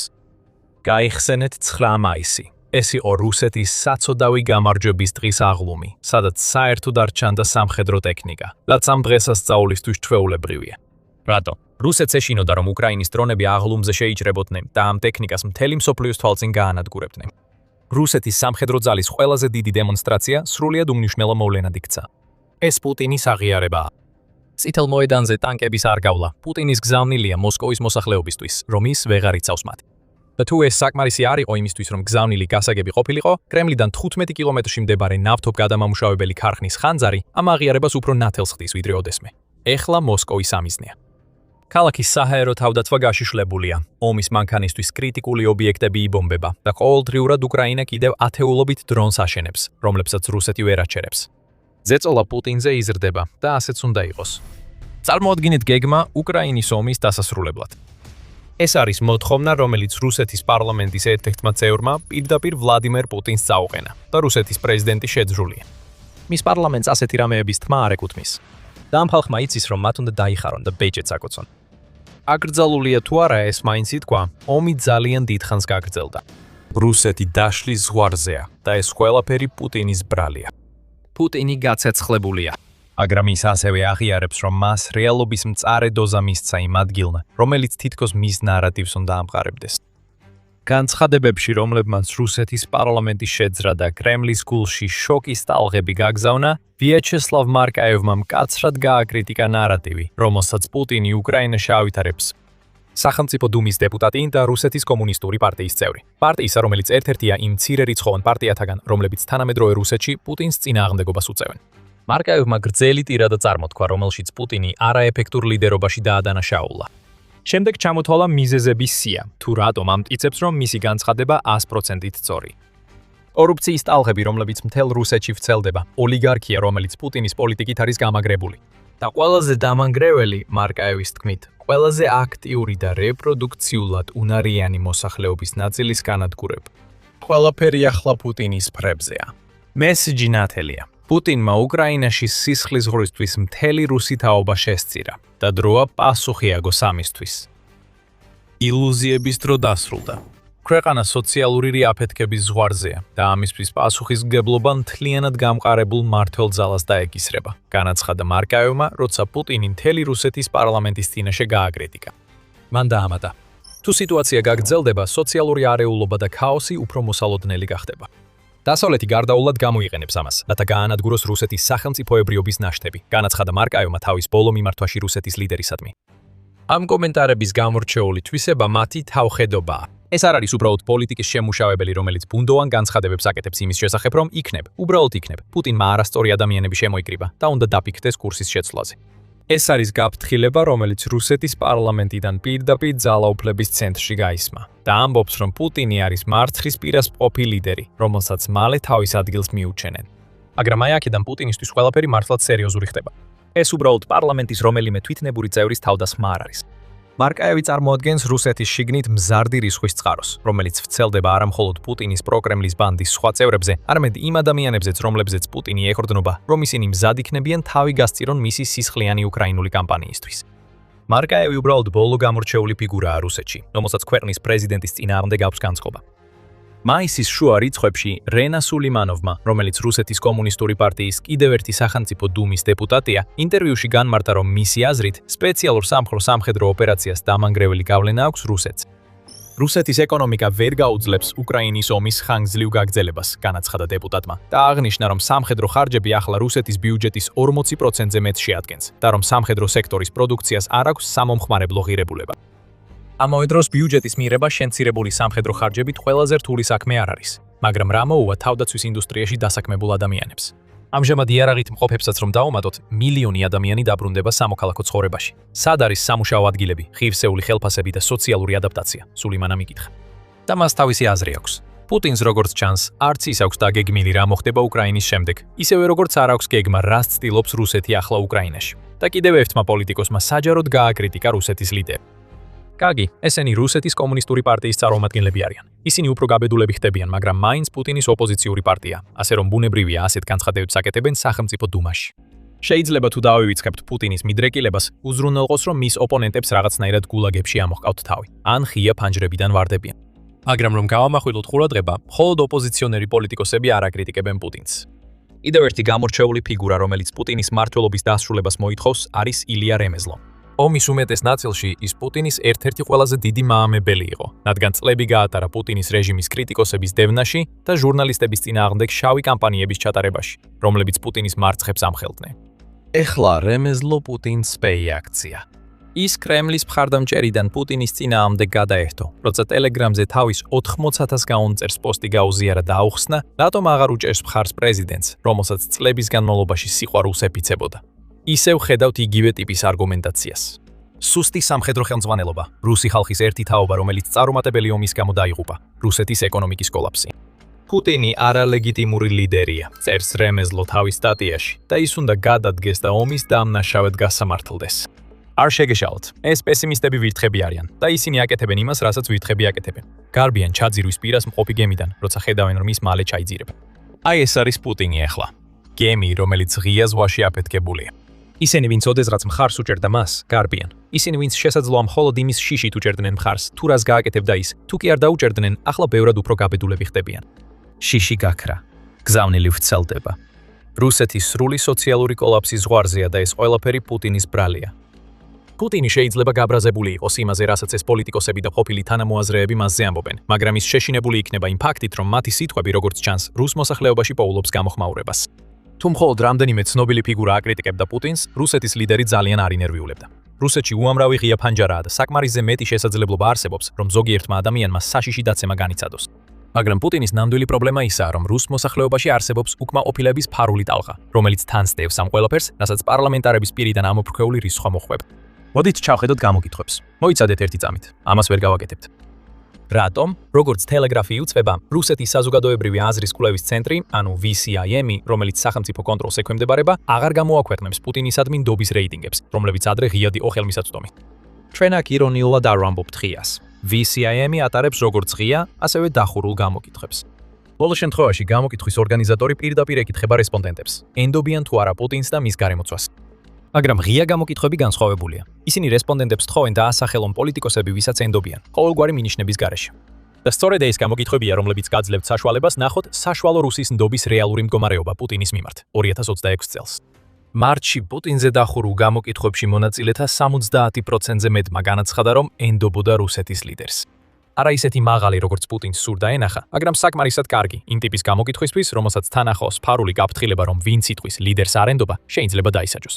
მაგრამ იმავე თვეში ჩატარებულ ღია გამოკითხვებში, მხოლოდ 29.5%-მა რუსმა დაასახელა პუტინი პოლიტიკოსად, რომელსაც ენდობიან, სანამ ასეთი ტიპის გამოკითხვა აპრილში უცნაურად შეწყდებოდა. ეს გეუბნებათ ყველაფერს, რაც ნამდვილად უნდა იცოდეთ. როცა მათ პირდაპირ პუტინზე არ ეკითხებიან, რუსეთის ხალხი ამბობს, რომ ისინი ენდობიან ყველას, გარდა მისი, იმ საქმეში, რომელსაც ის უკვე 25 წელზე მეტია აკეთებს. მოდით უფრო ღრმად ჩაუღრმავდეთ ამ გამოკითხვებს. 22 მაისის სტატიაში მედუზამ გამოავლინა, რომ საზოგადოებრივი აზრის ფონდის გამოკითხვებმა, რომელიც რუსეთის ერთ-ერთი წამყვანი სოციოლოგიური ორგანიზაცია, აჩვენა, რომ პუტინის საერთო რეიტინგი დაეცა წლევანდელ მინიმუმამდე. ის მაინც შედარებით მაღალი იყო. 61% ამბობდა, რომ ფიქრობდა, პუტინი საკმაოდ კარგად ასრულებს თავის საქმეს. მაგრამ გახსოვდეთ, რაც უკვე ვნახეთ ასეთი დახურული გამოკითხვების შესახებ. როცა პუტინზე პირდაპირ ეკითხებიან, რუსების უმეტესობა შიშის გამო ავტომატურად ამბობს, რომ ის კარგ საქმეს აკეთებს. ამ კონკრეტული გამოკითხვისგან ბევრად უფრო საინტერესოა ის, რომ გამოკითხულთა 14% საკმარისად მამაცი აღმოჩნდა. პირდაპირ ეთქვა, რომ პუტინი საკმაოდ ცუდად მუშაობს, რაც ისევ ყველაზე მაღალი მაჩვენებელია ბოლო 1 წლის განმავლობაში. ასე რომ პუტინზე რწმენა მხოლოდ კომუნისტური პარტიის დეპუტატებსა და კრემლის ყოფილი პროპაგანდისტებს არ დაუკარგავთ. რუსი ხალხი, როდესაც გულწრფელად პასუხობს, თავის ლიდერს ეუბნება, რომ ისინი აღარ ენდობიან მის გადაწყვეტილებებს. მაგრამ ეს მხოლოდ ის შედეგები და ქმედებებია, რომლებიც საჯაროდ გვინახავს. რუსეთში უკმაყოფილების ჭა ბევრად უფრო ღრმაა, რადგან გაჟონილი დოკუმენტებით გაირკვა, რომ პუტინის მხარდაჭერა უბრალოდ არ ირღება, არამედ კატასტროფულად ეცემა. ეს ყველაფერი ცვლის რუსეთის ლიდერისთვის. და სანამ ავხსნით რატომ, ერთი მოკლე შენიშვნა. ეს არის სამხედრო შოუ და სწორედ ასეთი ანგარიშების გამო ვქნით ვიდეოებს. ჩვენ ვამხელთ უკრაინის ომის რეალობას და სათაურებს მიღმა ვიღმავდებით. თუ მოგწონთ ის, რასაც უყურებთ, არ დაგავიწყდეთ გამოწერა და არხის მხარდაჭერა. მარკაევის მწვავე გამოსვლის შემდეგ თავისი ლიდერის წინააღმდეგ, უკრაინის პრეზიდენტმა ვოლოდიმირ ზელენსკიმ განაცხადა, რომ უკრაინის დაზვერვამ კრემლის სიღრმიდან საიდუმლო რუსული დოკუმენტები გადმოიჭირა. ზელენსკის თქმით, ამ დოკუმენტებში არსებული ინფორმაცია რუსეთის ლიდერისთვის არასახარბიელოა. ზელენსკის განცხადებით, ეგრეთ წოდებული პროგნოზული მაჩვენებლები რუსების უკმაყოფილების შესახებ პუტინით სტაბილურად გაიზრდება და დაამატა, რომ მან უკვე დაიწყო შეგუება იმ აზრთან, რომ უკმაყოფილების ზრდის შეჩერება შეუძლებელია. და ეს მაჩვენებელი არ დასტაბილურდება სექტემბრამდე, როცა რუსეთში საპარლამენტო არჩევნებია დაგეგმილი. ციფრები საშინლად გამოიყურება თუ ვლადიმირ პუტინი ხარ. კრემლის შიდა პროგნოზების მიხედვით, 2026 წლის სექტემბერში, როცა სახელმწიფო დუმის არჩევნები დაიწყება, რუსეთის მოსახლეობის მხოლოდ 55% დაუჭერს მხარს ვლადიმირ პუტინის ქმედებებს. ვლადიმირ პუტინისთვის კიდევ უფრო შემაშფოთებელია ის, რომ პროგნოზის მიხედვით 33% ღიად გამოხატავს უკმაყოფილებას, ხოლო კიდევ 12% ან გადაუწყვეტელია, ან სხვა კატეგორიაში ხვდება, გარდა იმისა, რომ ჩვენ გვიყვარს და ვენდობით ჩვენს პრეზიდენტს. ვლადიმირ პუტინი უკვე გაკვირვებული იქნება ამ ანგარიშით. მაგრამ რაც ნამდვილად აშფოთებს მას არის ის, რომ პარტია, რომელსაც ის მარტავს, ერთიანი რუსეთი, სტაბილურად კარგავს მხარდაჭერას, როგორც ვლადიმირ ზელენსკი ამხელს. ეს პრობლემა სექტემბერში არჩევნების დროს წარმოიქმნება, რადგან ის შესაძლებლობებს აძლევს ოპოზიციურ პარტიებს, მაგალითად როგორც ჩანს, ერთიანი რუსეთის პარტიის გადაწყვეტა ამ პრობლემის მიმართ იქნება ის, რომ ბევრად მეტი გაყალბება გამოიყენონ იმ შედეგების მისაღებად, რაც ვლადიმირ პუტინს სჭირდება, რათა შეინარჩუნოს კონტროლი სახელმწიფო დუმაზე. სადაც არ უნდა გაიხედოს ვლადიმირ პუტინმა, ყველგან ხედავს რუს ხალხს, რომელიც მზადაა ცვლილებებისთვის. ისინი ხედავენ, რომ რუსეთი დაშლის ზღვარზეა და თითს პირდაპირ იმ კაცისკენ იშვერენ, რომელიც დღესდღეობით უფრო მეტ დროს ატარებს ბუნკერებში დამალული, ვიდრე თავისი ქვეყნის მართვაში. და როგორღაც ყველაფერი კიდევ უფრო უარესდება ვლადიმირ პუტინისთვის. გაჟონილი დოკუმენტები მხოლოდ პუტინისა და მისი პარტიის მხარდაჭერის შემცირებას არ ამჟღავნებს. ისინი ასევე ამტკიცებენ, რომ დოკუმენტების მიხედვით რუსეთის რამდენიმე რეგიონში გაზრდილია ეგრეთ წოდებული საპროტესტო განწყობები. ეს მტკიცება ემთხვევა United 24 მედიის 14 მაისის ანგარიშს, სადაც ნათქვამია, რომ რუსეთის შიგნით საპროტესტო პოტენციალი თითქმის 2 წლის განმავლობაში ყველაზე მაღალ ნიშნულს მიაღწია. ამ ანგარიშის მიხედვით დამოუკიდებელი ლევადა ცენტრის მიერ ჩატარებულმა გამოკითხვამ აჩვენა, რომ რუსების 20% მიიჩნევს, რომ რუსეთში ცხოვრების დონის გაუარესების წინააღმდეგ საპროტესტო აქციები შესაძლებელია. რაც ერთ-ერთ მიზეზზე მიუთითებს, თუ რატომ აწყდება პუტინი ამდენ უკმაყოფილებას ამჟამად. კიდევ 14% ამბობს, რომ მიაჩნიათ პოლიტიკური მოთხოვნებით საპროტესტო აქციებიც მოსაოდნელია. 2025 წლის ნოემბერში, როცა ლევადას ცენტრმა ბოლოს ჩაატარა ეს გამოკითხვა, პროცენტული მაჩვენებლები იყო შესაბამისად 16% და 11%. ეს რითხვები გაიზარდა. და როცა ამას სხვა ყველაფერსაც დავუმატებთ, ნათელია, რომ რუსი ხალხი დაიღალა და მობეზრდა პუტინის მიერ თავს მოხვეული ომი, რომელიც აშკარად ანგრევს მათ ქვეყანას. ეს კარგად გვიყვანს იმ მიზეზთან, თუ რატომ ხდება ეს ყველაფერი ახლა. ზელენსკი გვიყვება რაღაცას. გაჟონილი დოკუმენტების შესახებ, რაც ავლენს ერთ-ერთ მიზეზს, თუ რატო ეცემა პუტინის პოპულარობა და რატო აკრიტიკებენ მას ახლა რუსეთის პარლამენტში. ჩვენ გვჯერა, რომ ეს ანგარიშები არც კი ითვალისწინებს ივლისისა და აგვისტოს პოტენციურ მოვლენებს, რომლებიც აუცილებლად დამატებით იმოქმედებს სიტუაციაზე რუსეთში, ამბობს ზელენსკი. სხვა სიტყვებით რომ ვთქვათ, რუსი ხალხის მასობრივი დაღუპვა დიდ როლს თამაშობს პუტინის პოპულარობის ვარდნაში და ეს მდგომარეობა კიდევ უფრო გაუარესდება, როცა რუსეთი ზაფხულის შეტევას დაიწყებს. დიდად რეკლამირებული გაზაფხულის შეტევა რუსეთისთვის ისედაც საკმარისად ცუდი აღმოჩნდა. იერიშევმა, რომლებიც დონეცკის დაცემის საფუძველი უნდა გამხდარიყო, რუსეთს მასობრივი დაღუპვა და დაჭრები მოუტანა. მარტშიც და აპრილშიც რუსეთმა დაახლოებით 35,000 ჯარისკაცი დაკარგა უკრაინის თავდაცვითი მოქმედებების შედეგად. მაისიც დიდად არ განსხვავდებოდა, რადგან რუსეთის საბრძოლო დანაკარგებმა 30,000 გადააჭარბა, რაც გაზაფხულის შეტევის შედეგად დაღუპული ან დაჭრილი რუსების საერთო რაოდენობას დაახლოებით 110,000-მდე აყვანდა. ეს ასახულია გაჟონილ კრემლის ანგარიშში, მაგრამ პროგნოზები როგორც ჩანს არ ითვალისწინებს იმას, რაც რუსეთს ელოდება ზაფხულის განმავლობაში, როცა ის კიდევ უფრო მეტად შეეცდება შეტევების გაძლიერებას. პირველი ნიშნები პუტინისთვის სასიკეთო არ არის. მხოლოდ 13 ივნისს რუსეთმა დაკარგა 1440 ჯარისკაცი იტყობინება პრავდა. ასე რომ უკვე დამანგრეველი დანაკარგების რაოდენობა არ მცირდება. თუ რამეა ეს რიცხვი კიდევ უფრო იზრდება. პუტინის პასუხი ამაზე იყო ეტაპობრივი მობილიზაციის დაწყება, რაც კიდევ უფრო მეტ რუსის სიკვდილს გამოიწვევს და შედეგად კიდევ უფრო მეტ უკმაყოფილებას საზოგადოებაში, რომელიც უკვე ფიქრობს, რომ პუტინი მათ ქვეყანას დაღუპვისკენ მიიყვანს. მე-14 ივნისს პრავდამ გაავრცელა ინფორმაცია, რომ პუტინმა ხელი მოაწერა ახალ დეკრეტს, რომელმაც გაზარდა რუსეთის შეიარაღებული ძალების ნებადართული საერთო რაოდენობა 2,399,130 ადამიანამდე, საიდანაც 1,510,000 მოქმედი სამხედრო მოსამსახურია. ეს მიუხედავად იმისა, რომ რუსეთი ვერ ასრულებს მოხალისეთა მიღების გეგმას, Kiev Independent იუწყება, რომ უკრაინის დაზვერვის ინფორმაციით 2026 წლის პირველ 3 თვეში რუსეთში ჯარში ჩასაწერად 70,500 ადამიანი დარეგისტრირდა, რაც 30,000-ით ნაკლებია რუსეთის მიზანზე. და თითქმის 20,000-ით ნაკლებია ვიდრე 80,000, ვინც 2025 წლის იმავე პერიოდში დარეგისტრირდა. თუმცა პუტინი ამბობს, რომ რუსეთის სამხედრო ძალა უნდა გაიზარდოს. ამ ეტაპზე როგორც ჩანს, მობილიზაცია მისი ერთადერთი არჩევანი იქნება და ეს ნიშნავს, რომ ის already existing რისხვა, რომელიც რუსეთში ახალგაზრდა კაცების თაობის დაკარგვის გამო, როგორც მარკაევმა სახელმწიფო დუმაში განაცხადა, მხოლოდ გაძლიერდება. ეს ცუდია პუტინისთვის, მაგრამ რაც უფრო უარესია ის არის, რომ რუსული რისხვა პუტინის შეჭრის შედეგად გამოწვეულ სიკვდილის მასშტაბებს ცდება. როგორც Telegraph აღნიშნავს, რუსეთის თავდაცვის ხარჯები იმ დონეს მიაღწია, რაც ცივი ომის დროიდან არ გვინახავს. ამბობენ, რომ 2026 წლის დასაწყისში სამხედრო ხარჯები 30%-ით გაიზარდა წინა წელთან შედარებით, რაც ნიშნავს, რომ პუტინის ომი რუსეთის მთლიანი ბიუჯეტის ხარჯების 46%-ს შეადგენს. მილიტარნი ადასტურებს ამ შეფასებას ანგარიში, სადაც ნათქვამია, რომ რუსეთის სახელმწიფო ბიუჯეტში თითქმის ყოველი მეორე რუბლი ომზე იხარჯება. გაიხსენეთ ლევადა ცენტრის გამოკითხვები, რომლებიც ადრე ვახსენეთ. ლავროვმა აღმოაჩინა, რომ რუსების 20% ფიქრობს, რომ პროტესტები მოსაოდნელია რუსეთის შიგნით ცხოვრების დონის დაქვეითების გამო. ეს აბსურდული სამხედრო ხარჯები საფუძველს მისცემს ამ პროტესტებს, რადგან სწორედ პუტინის ომზე აკვიატება აგდებს რუსეთს ეკონომიკურ უფსკრულში. მაგრამ არიან ადამიანები, რომლებმაც ამაზე ღიად ისაუბრეს და შეუერთდნენ იმ ხმებს, რომლებიც პუტინს ან ცვლილებებისკენ მოუწოდებენ, ან გზიდან ჩამოშორებას თხოვენ. რუსეთის ცენტრალური ბანკის გუბერნატორი ელვირა ნაბულინა უკვე დაახლოებით 1 წელია, რაც მოახლოებულ ეკონომიკურ კრიზისზე აფრთხილებს. 2025 წლის სანქტ-პეტერბურგის ეკონომიკური ფორუმის დროს ნაბულინამ და სხვებმა გააფრთხილეს, რომ რუსეთის ეკონომიკა რეცესიას უახლოვდება. თითქმის 1 წლის შემდეგ 2026 წლის აპრილში მან განაცხადა, რომ რუსეთს 2,5 მილიონი მუშახელის დეფიციტი აქვს, სიტუაციაში, რომელსაც მისი თქმით, თანამედროვე რუსეთის ისტორიაში არასდროს შეხვედრია. ნაბულინა შეიძლება არ ითხოვდეს პუტინის გადადგომას, როგორც რუსეთის კომუნისტური პარტიის წევრები, მაგრამ ის აშკარად მიუთითებს, რომ რუსეთის მდგომარეობაში პუტინის ეკონომიკური პოლიტიკაა დამნაშავე. Das ამბობს ნაბულინა 2026 წლის ზაფხულში. როგორც ჩანს, ბევრი არაფერი. ნაბულინა არ ყოფილა იმ ფორუმის 2026 წლის ვერსიაზე, სადაც 1 წლით ადრე რეცესიის შესახებ გააფრთხილა და ბოლო რამდენიმე კვირის განმავლობაში თითქმის არ გამოჩენილა. მან ასევე გამოტოვა საპროცენტო განაკვეთის თათბირი პუტინთან და მის მინისტრებთან ერთად ივნისის პირველ კვირაში. კრემლი აცხადებს, რომ ის ავადმყოფობის გამო შვებულებაშია. ეს რუსეთია და ნაბულინა მიუთითებდა ეკონომიკურ კრიზისზე, რომლის გამჟღავნებაც პუტინს არ სურს. ის მართლა ბიონგულობაზია, თუ მას განზრახაშორებენ გადაწყვეტილებების მიღების შეხვედრებს, რომლებიც მის აზრზე უნდა იყოს დაფუძნებული. როდესაც ის ხედავს თავისი ქვეყნის დაშლას და მისი პოპულარობისა და ნდობის რეიტინგების ვარდნას, პუტინი ცდილობს რუსეთის მდგომარეობა დამალოს საკუთარი ხალხისგან. მაგრამ მას რეალობასთან შეჯახება უწევს.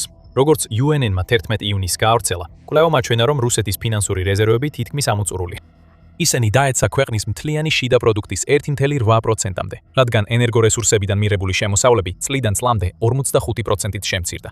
შრომის დეფიციტი, რის შესახებაც ნაბულინამ გააფრთხილა, ნიშნავს, რომ რუსეთის ეკონომიკამ წარმოების თვალსაზრისით თავის ზღვარს მიაღწია და ამ წარმოების უმეტესობა ომზეა ორიენტირებული და არა ხალხზე.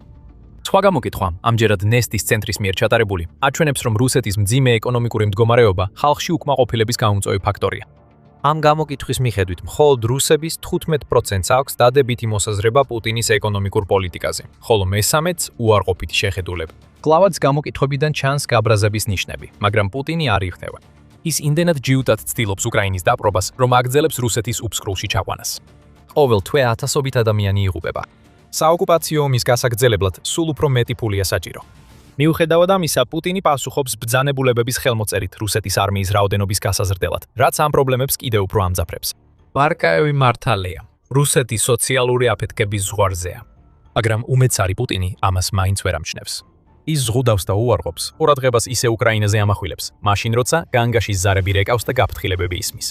რუსეთი დაშლის ზღვარზეა და სწორედ პუტინი ხელმძღვანელობს ამ პროცესს. როცა პუტინმა უკრაინაში შეჭრა დაიწყო, ყველა მიფიქრა, რომ რუსეთი ადვილად გაიმარჯვებდა. ბულდოზერი მოდიოდა და უკრაინა მის გზაზე იდგა. მაგრამ 4 წელზე მეტი გავიდა და ახლა ყველა ცოტა სულელურად გამოიყურება. რუსეთი არ იმარჯვებს. თუ რამეა, პუტინმა უკვე წააგო ეს ომი და ეს ყველაფერი ორი მიზეზის დამსახურებაა, რომლებმაც რუსეთის შანსები გაანადგურეს. უკრაინის სტრატეგია ერთ-ერთი მათგანია. მან გააკეთა რაღაც უპრეცედენტო, განსაკუთრებით 2025 და 2026 წლებში, რამაც თამაში შეცვალა. მაგრამ არის კიდევ რაღაც, რამაც პუტინი ომის დაწყებამდე ბევრად ადრე წააგებინა. გახმაურდა სენსაციური ინფორმაცია, რომელიც აჩვენებს, რატომ დამარცხდა პუტინი ასე მძიმედ უკრაინაში. მაგრამ სანამ ამ სენსაციას განვიხილავთ, მოდი ვნახოთ, სად არის ეხლა ომი და როგორ შექმნა უკრაინამ ეს სიტუაცია, რომ განვიხილოთ. ამჟამად პუტინის ომში მთელი ინიციატივა უკრაინის მხარესაა. სიტუაციის სწრაფი გადახედვაც კი ამას აჩვენებს. მიუხედავად იმისა, რომ რუსეთმა დაიწყო მასშტაბური გაზაფხულის შეტევა, რომელიც უნდა დაესუსტებინა დონბასი და რუსეთი ისეთ პოზიციაში დაეყენებინა, რომ მოლაპარაკებების დროს რაც უნდა მოეთხოვა, სწორედ უკრაინაა ის ქვეყანა, რომელიც წინ მიიწერს. ომის შესწავლის ინსტიტუტის მონაცემებით, მაისში რუსეთმა უკრაინისგან დაახლოებით 80 კვადრატული კილომეტრი წაიღო, რაც უკვე ძალიან წირი შედეგია იმ შეტევისთვის, რომელსაც ომის დამთავრება უნდა მოეტანა. მაგრამ რუსეთისთვის სიტუაციას კიდევ უფრო ამძიმებს ის ფაქტი, რომ იმავე თვეში უკრაინამ 280 კვადრატული კილომეტრი თავისი ტერიტორია გაათავისუფლა. მსგავსი რამ მოხდა აპრილშიც, როცა რუსეთმა 28 კვადრატული კილომეტრი აიღო, მაგრამ 116 დაკარგა. ჩვენ 2026 წელს რეალურ დროში ვხედავთ გარდატეხას, მაგრამ რეალობა ისაა, რომ რუსეთს თავისი კამპანიის პირველივე კვირებიდანვე არ უვიდოდა კარგად. აი მცირე პერსპექტივა. ის სწრაფი კამპანია, რომელიც 2022 წლის თებერვალში უკრაინის დამარცხებას ისახავდა მიზნად, ეს იყო ყველაფერი, რაც რუსეთმა შეძლო მიაღწია. რუსეთი იკავებდა უკრაინის ტერიტორიის 27%-ს, მაგრამ უკრაინამ მალევე ისეთი ძლიერი თავდაცვა განავითარა, რომ 2022 წლის ნოემბერში რუსეთი 18%-მდე უკან დაიხია. თითქოს პუტინი არასწორად იყო ინფორმირებული იმის შესახებ, თუ რამდენად ადვილი იქნებოდა უკრაინის დამარცხება. საინტერესოა. 2022 წლის ნოემბრიდან რუსეთმა თითქმის 4 სასტიკი წელი გაატარა უკრაინის კიდევ მხოლოდ 1.5%-ის დასაკავებლად და ამ პროცესში უზარმაზარი სისხლი დაღვარა. უკრაინის ფინანსთა სამინისტრო აცხადებს, რომ რუსეთს ამ დროისთვის 1.38 მილიონზე მეტი დანაკარგი აქვს. პუტინის უკრაინისადმი წორვილი და ის მსხვერპლი, რომელიც მან რუსეთს დააკისრა, დაბალ შობადობასა და მაღალ სიკვდილიანობას ერწყმის. ინდონემდე, რომ დემოგრაფიული ანგარიშების მიხედვით, რუსეთში მოსახლეობა ყოველწლიურად დაახლოებით 300,000 ადამიანით შემცირდება 2050 წლამდე. და ეს ყველაფერი იმისთვის, რომ 2022 წლის ნოემბრიდან მოყოლებული ლოს-ანჯელესის ოლქის ტოლფასი ტერიტორია შეიძინოს. რაღაცა არ ემთხვევა. როგორ ვერ მოახერხა რუსეთმა წარმატება, როცა მას ჯერ კიდევ აშკარა უპირატესობა აქვს ცოცხალ ძალაში და საკმარისი სამხედრო ტექნიკა, რომ უკრაინა საერთოდ არ უნდა შეეძლოს წინააღმდეგობის გაწევრა. პასუხი ორ რამეში მდგომარეობს. უკრაინის გენიალურ სტრატეგიაში და სენსაციურ ფაქტში, რომელიც აჩვენებს, რომ პუტინს საერთოდ არ აქვს წარმოდგენა რა ხდება რეალურად და ეს ომის დაწყებიდანვე ასეა. დავიწყოთ სტრატეგიით. 2025 წლიდან უკრაინამ შეცვალა ბრძოლის მეთოდი რუსეთის წინააღმდეგ. ომის ადრეულ წლებში უკრაინა ცდილობდა რუსეთისთვის მიწაზე გაესწრო და დაემარცხებინა იგი. როდესაც უკრაინას ტერიტორიის გათავისუფლება სურდა, ამას სახმელეთო შეტევებით ცდილობდა, როგორც ეს ვიხილეთ 2023 წლის ზაფხულში, როცა უკრაინამ მასშტაბური კონტრშეტევა დაიწყო, რომელიც საბოლოოდ მიზანს ვერ მიაღწია. ეს მიდგომა პუტინის ინტერესებში იყო, მიუხედავად იმისა, რომ რუსეთსაც დიდი პროგრესი არ ჰქონდა. მას სურდა უკრაინას თავისი არმია გაენადგურებინა, როცა ბევრად დიდ რუსულ არმიას ეჯახებოდა. დიახ, ბევრი რუსი დაიღუპებოდა, მაგრამ ასევე ბევრი უკრაინელი, რაც გამოიწვევდა იმას, რომ რუსეთი გამოდიოდა გამარჯვებული გამოფიტვის ომში. ამიტომ უკრაინამ ტაქტიკა შეცვალა. 2025 წლიდან ქვეყნის ყურადღება გადაერთო სახმელეთო შეტევებიდან ასიმეტრიულ სტრატეგიაზე, რომელიც ორი მიზნისთვის იყო განკუთვნილი. რუსეთის ეკონომიკის დასუსტება და როცა უკრაინა 2026 წელს შევიდა, ახალი თაობის დრონების გამოყენებით ოკუპირებულ ტერიტორიებზე რუსეთის ზურდის განადგურება. ეკონომიკურ ფრონტზე შორმანძილზე განხორციელებულმა დარტყმებმა, რომლებიც ბევრად ღრმად აღწევს რუსეთში ვიდრე პუტინს ოდესმე წარმოედგინა, დიდი როლი ითამაშა რუსეთის ეკონომიკის განადგურებაში. ეს კინეტიკური სანქციები, რომლებიც ხელკიდებული მიდის იმ 26,645 ტრადიციულ სანქციასთან, რომელიც უკრაინამ და მისმა მოკავშირეებმა რუსეთს დაუწესეს, უზარმაზარ ეკონომიკურ ზიანს აყენებს. და 2025 წელი იყო ის წელი, როდესაც უკრაინამ ამ სტრატეგიაზე სრულად გადავიდა. The Economist-ს აქვს ეს მონაცემები. ის ამბობს, რომ უკრაინამ 2022 წლიდან 2024 წლის ბოლომდე 335 დარტყმა განახორციელა, რომლებიც მისი საზღვრებიდან მინიმუმ 100 კილომეტრით იყო დაშორებული. 2025 წელს ეს რიცხვი 658-მდე გაიზარდა, რაც თითქმის ორჯერ მეტია, ვიდრე უკრაინამ წინა 3 წელიწადში ერთად მოახერხა. და 2026 წელს თუ უკრაინა ამჟამინდელ ტემპს შეინარჩუნებს, მან რუსეთის წინააღმდეგ 800-ზე მეტ ღრმა დარტყმას განახორციელებს, რომელთაგან ბევრი ნავთობისა და გაზის ობიექტებს ესხმის თავს, რომლებზეც რუსეთი ფულადი ნაკადების შესანარჩუნებლად და პუტინის საომარი მანქანის დასაფინანსებლად არის დამოკიდებული. და ეს არის მთავარი. თუ ენერგეტიკულ არტერიას გადაჭრი, რუსეთის მთელი ეკონომიკა სერიოზულ სირთულეებს წააწყდება. უკრაინის ასიმეტრიული სტრატეგიის ამ ასპექტის გავლენა, განსაკუთრებით 2026 წელს, საკმაოდ შესამჩნევი იყო. 12 მაისს Moscow Times-მა გაავრცელა ინფორმაცია, რომ უკრაინის იერიშების შედეგად რუსეთის ენერგეტიკულ სექტორზე ქვეყანას მოუწია მთლიანი შიდა პროდუქტის, ანუ GDP-ს ზრდის პროგნოზის შემცირება 1,3%-დან 0,4%-მდე. რუსეთის ეკონომიკა ასევე შემცირდა 0,3%-ით 2023 წლის პირველ კვარტალში, რაც მკვეთრი ცვლილებაა იმ ზრდასთან შედარებით, რომელიც ომის ეკონომიკაზე გადასვლამ რუსეთს ომის პირველ წლებში მოუტანა. უკრაინას შეუძლია თავის თავზე აიღოს რუსეთის ეკონომიკური პრობლემების დიდი ნაწილი და ზოგი უკვე პროგნოზირებს, რომ რუსეთი შევიდა საბოლოო ეტაპზე იმ თვალსაზრისით, თუ რას შეძლებს მისი ეკონომიკა აღდგენის კუთხით.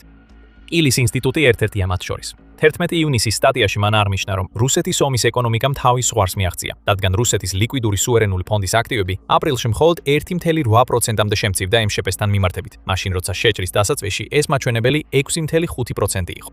ნავთობისა და გაზის შემოსავლები ასევე მკვეთრად შემცირდა 2026 წლის პირველ კვარტალში, წლიურად 45%-ით დაეცა. ეს უკრაინის დამსახურებაა. რუსეთისთვის რთულია ნავთობისა და გაზის გაყიდვა, როცა მისი ნავთობგადამამუშავებელი ქარხნები და ტერმინალები იცვის. 2026 წლის ეს ეკონომიკური პრობლემები მხოლოდ დასაწყისია. რეალობა, რომელსაც ეხლა პუტინი აწყდება, ისაა, რომ რუსეთის ეკონომიკა არც ერთ ეტაპზე არ ყოფილა ძლიერი უკრაინის ომის განმავლობაში, მაშინაც კი როცა რუსეთი ზრდას აცხადებდა. კრემლი ამტკიცებს, რომ რუსეთის MSČ დაახლოებით 13%-ით გაიზარდა 2020-დან 2024 წლამდე, სანამ უკრაინის ღრმა დარტყმის სტრატეგია რეალურად ამოქმედდებოდა. მაგრამ ეს შეიძლება ტყუილი იყო და პუტინის გარემოცვაში ასეთი რამ ხშირად ხდება. შვედეთის საგარეო საქმეთა მინისტრის მარია მალმერ-სტენერგარდის თქმით, რუსეთის ღამის ნათების ინდექსის ანალიზი მიუთითებს, რომ ამ პერიოდში ქვეყნის MŠP რეალურად 8%-ით შემცირდა. ეს საინტერესო მეთოდია საზომად, მაგრამ მას აქვს პრეცედენტი. S&P Global განმარტავს, რომ ღამის ნათება მნიშვნელოვანი ეკონომიკური მაჩვენებელია რამდენიმე მიზეზის გამო. ალბათ ყველაზე მნიშვნელოვანი რუსეთისთვის ის არის, რომ ისინი აჩვენებენ, რამდენად აქტიურია მიწოდების ჯაჭვისა და ინდუსტრიის კვანძები. თუ შუქები არ ანთია, მაშინ არავინ შეულობს ფულს. ყოველ შემთხვევაში იმდენს მაინც არა, რამდენსაც რუსეთი ამტკიცებდა, რომ აკეთებდა. ამ კონტექსტში ვხედავთ, რომ უკრაინის სტრატეგიის ღრმა დარტყმის ასპექტი აუცილებლად არქმის ახალ პრობლემას რუსეთისთვის. ეს ეფუძნება პრობლემას, რომელიც არსებობდა შეჭრის დაწყებიდანვე და მდგომარეობა მხოლოდ უარესდება, რადგან მეტი ნავთობი იცვის. მსგავსი ტყუილები ვნახეთ რუსეთის ინფლაციის მაჩვენებლებთან დაკავშირებითაც. 2024 წელს რუსეთმა განაცხადა, რომ ინფლაცია 10% იყო. ეს ძალიან მაღალი მაჩვენებელია და ამის გამო რუსეთის ცენტრალურმა ბანკმა საპროცენტო განაკვეთი 21%-მდე გაზარდა, რაც დამღუპველია ყველასთვის, ვისაც ცესხი სჭირდება, იქნება ეს ფიზიკური პირი თუ ბიზნესი. მაგრამ 2026 წლის შუა პერიოდში, როგორც ჩანს, რუსეთის სიტუაციას უმკლავდებოდა. კრემლის განცხადებით, ინფლაცია 5,2%-მდე შემცირდა. თუმცა შვედეთის სამხედრო დაზვერვა სხვა რამეს ამტკიცებს და აცხადებს, რომ რუსეთის ინფლაცია უფრო ახლოსაა 15%-თან, რაც რუსეთის ისედაც დასუსტებულ სამხედრო ხარჯვის შესაძლებლობას კიდევ უფრო ამცირებს. და არც კი ჰორმუზის სრუტის დახურვამ, რომელიც ოპერაცია ეპიკური რისხვის შედეგად მოხდა, დიდად არ დაეხმარა რუსეთს ამ შემთხვევაში. ნავთობის ფასები შეიძლება გაიზარდა, მაგრამ უკრაინის ღრმა დარტყმების კამპანია იმდენად გაფართოვდა, რომ უკვე შეუძლია დაარტყმას ტერმინალებს, რომლებსაც რუსეთი ნავთობის ექსპორტისთვის იყენებს, ხშირად რამდენჯერმე, რათა ისინი სრულად გააჩეროს. ამის მაგალითი ვიხილეთ 14 ივნისს, როდესაც უკრაინამ დაადასტურა, რომ კიდევ ერთხელ დაარტყა ტუაფსეს ტერმინალს, საიდანაც რუსეთი თავისი საზღვაო ნავთობის ექსპორტის 20%-ს ახორციელებს. ჩვენ ვხედავთ რუსეთის ეკონომიკურ ტკივილს. უკრაინამ ასიმეტრიულ სტრატეგიაზე გადასვლამ, რომელიც დიდ ყურადღებას ამახვილებს ღრმა დარტყმებზე, შექმნა ის ეკონომიკური გამოწვევები, რომელთა წინაშეც ახლა რუსეთი დგას. და თუ არ ქმნის, მაშინ უკრაინის შორ მანძილზე მოქმედი დრონები კიდევ უფრო გამოკვეთენ უკვე არსებულ პრობლემებს. ლოგიკა ნათელია და ძალიან მარტივი გასაგებია. თუ დააზიანებ რუსეთის ეკონომიკას, მის სამხედრო მანქანასაც მწყობრიდან გამოიყვან. მაგრამ ამით ეს გენიალური სტრატეგია არ ამოიწურება. როდესაც თავად რუსეთი მუდმივ საჰაერო დაბომბვებს ებრძვის, უკრაინა თავისი სტრატეგიის მეორე ნაწილს ახორციელებს, რომელიც ოკუპირებულ ტერიტორიებზეა ორიენტირებული. ერთად აღებული ეს ორი ტაქტიკა სწორედ ისაა, რაც რუსეთს ომის წაგებამდე მიიყვანს. და გახსოვდეთ, ჯერ კიდევ არსებობს ის სენსაცია, რომელმაც პუტინი თავიდანვე რთულ მდგომარეობაში ჩაავენა. ამ სენსაციამ შეცვალა ყველაფერი, რაც კი უკრაინის ომზე გვეგონა ცნობილი. სანამ ამ ყველაფერში უფრო ღრმად ჩაუღრმავდებოდებით, შეგახსენებთ, რომ თქვენ უყურებთ The Military Shows. თუ არხიდან მნიშვნელოვან ინფორმაციას იღებთ, გამოიწერეთ, რომ არც ერთი ვიდეო არ გამოგრჩეთ. ადრე გითხარით, რომ უკრაინა აღარ ატარებს მასშტაბურ სახმელეთო ოპერაციებს რუსეთის ძალების წინააღმდეგ. თუმცა ასევე გითხარით, რომ აპრილსა და მაისში უკრაინამ ტერიტორიის დაბრუნების მხრივ უპირატესობა მოიპოვა. როგორ ხდება ეს, თუ უკრაინა დიდი რაოდენობით ჯარისკაცებს არ სწირავს ამ ტერიტორიის დასაბრუნებლად? ორი სიტყვა: საშუალო მანძილის დარტყმები. 2026 წლის განმავლობაში უკრაინამ გააძლიერა სიღრმისეული დარტყმების კამპანია რუსეთის შიგნით და მასთან ახლავს საშუალო მანძილის დარტყმების კამპანია, რაც შესაძლებელი გახდა ახალი თაობის დრონების გამოჩენით, რომლებიც უკრაინას საშუალებას აძლევს დაარტყას რუსეთის ზურგს ოკუპირებულ ტერიტორიებზე. უკრაინამ წლის დიდი ნაწილი ამ დრონების გამოყენებით დაარტყა რუსულ სამიზნეებს, დაახლოებით 50-დან 200 კილომეტრამდე მანძილზე, ხოლო მაისში უკრაინამ განახორციელა თითქმის 2000 ასეთი დარტყმა, პრეზიდენტ ვოლოდიმირ ზელენსკის თქმით. ეს კამპანია მწყობრიდან გამოჰყავს სარდლობის პუნქტებს, საჰაერო თავდაცვას და ჯარის შეკრებებს ხაზის უკან. და ლოგისტიკური ბლოკადის პროგრამის ფარგლებში, რომელიც უკრაინამ ოფიციალურად გამოაცხადა მაისის ბოლოს და აგრძელებს ამ საშუალო მანძილის დარტყმების კამპანიას. უკრაინა ასევე ანადგურებს რეკორდულ რაოდენობას რუსულ მომარაგების მანქანებსა და სატყავის სატვირთოებს, რომლებიც ოკუპირებულ ტერიტორიებზე გადაადგილდებოდნენ, რათა ფრონტის ხაზზე მყოფი ჯარისკაცებისთვის ლოგისტიკური მხარდაჭერა გაეწიათ. ხოლო მაისში უკრაინის თავდაცვის ძალებმა გაანადგურეს 8612 რუსული მანქანა და საწვავის ავზი. სხვა საშუალო ავტომაგისტრალები, განსაკუთრებით ისინი, რომლებიც ყირიმში შედის, მუდმივი თავდასხმის ქვეშაა. და ეს ყველაფერი რუსეთისთვის საშინელ სიტუაციას ქმნის. მომარაგება საჭირო ადგილამდე ვერ აღწევს და ეს უკრაინას აძლევს შესაძლებლობას მიზანმიმართული კონტრშეტევები განახორციელოს. სანაცვლოდ იმ მასშტაბური სახმელეთო შეტევებისა, რომლებიც ომის ადრეულ წლებში იყო დამახასიათებელი, ახლა უკრაინა რუსეთის ზურგში ასვში ასუსტებს მას, სანამ სწრაფ ოპერაციებს დაიწყებს ადგილზე, ითაც ანადგურებს იზოლირებულ რუს ჯარისკაცთა ჯგუფებს, რომლებიც ცდილობენ შეინარჩუნონ მათ მიერ მიტაცებული ტერიტორიები. ამას თუ დავუმატებთ უკრაინის მომაკვდინებელ თავდაცვას, მივიღებთ ისეთ შედეგებს, როგორიცაა 2Z თვე, როცა უკრაინამ რუსეთის წინააღმდეგ ტერიტორიული უპირატესობა შეინარჩუნა. სიშორე ყველაფერია, უკრაინის სტრატეგია რუსეთის წინააღმდეგ. და ეს არის ერთადერთი რამ, რაც პუტინს არასდროს ეგონა, რომ უკრაინას ეკნებოდა. უკრაინის შორმანძილზე დარტყმები 2026 წელს 2.5-ჯერ უფრო ღრმად აღწევს, ვიდრე 2022 წელს. უკრაინის თავდაცვის სამინისტროს აპრილის მონაცემებით, ეს ნიშნავს, რომ უკრაინა მუდმივად შივად შეძლებს რუსულ სამიზნეებზე დარტყმას 1750 კილომეტრამდე მანძილზე. ეს ძალიან მნიშვნელოვანია და სწორედ ამიტომ რუსეთი კარგავს ანდენ ტერიტორიას და ფრონტზე ასე მძიმე დამცირებას განიცდის. გარდა ამისა, ეს დარტყმები ერთადერთი არ არის, რასაც უკრაინა აკეთებს. რუსი ჯარისკაცები ფრონტზე მაინც უნდა განადგურდნენ და სწორედ ამისთვისაა უკრაინის FPV დრონებით სავსე სასიკვდილო ზონები.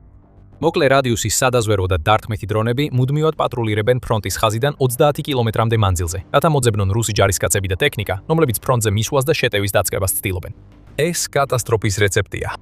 აირეთ ერთი წვეთი რუსეთის ეკონომიკის განადგურება. დაამატეთ ცოტა საშუალო რადიუსის დარტყმები, რომლებიც ზურგს ანადგურებს და შეურიეთ დიდი დოზით FPV დრონების შეტევები ჯარისკაცებზე ფრონტზე და მის გარშემო და მიიღებთ ომს, რომელსაც პუტინი აგებს. მაგრამ ჩვენ თავიდანვე ვამბობდით, რომ პუტინს ომი წაგებული ჰქონდა. რაც 2026 წელს ხედავთ, ეს არის ერთწლიანი უკრაინული სტრატეგიის კულმინაცია. მაგრამ ჯერ კიდევ რჩება ის პატარა საკითხი, რომელსაც ვახსენებდით. სენსაცია. და ეს სენსაცია გვაჩვენებს, რომ რუსეთის პრეზიდენტს ომი თავიდანვე წაგებული ჰქონდა, რადგან არ იცოდა რა შეებმებოდა. აღარ დაგაყოვნებთ. პუტინს წლების განმავლობაში თითქმის ყველაფერზე ატყუებდნენ, რაც რუსეთს ეხება. ყოველთვის უცნაური ჩანდა, რომ პუტინმა უკრაინა ასე მასიურად შეაფასა არასწორად, როცა შეჭრა დაიწყო.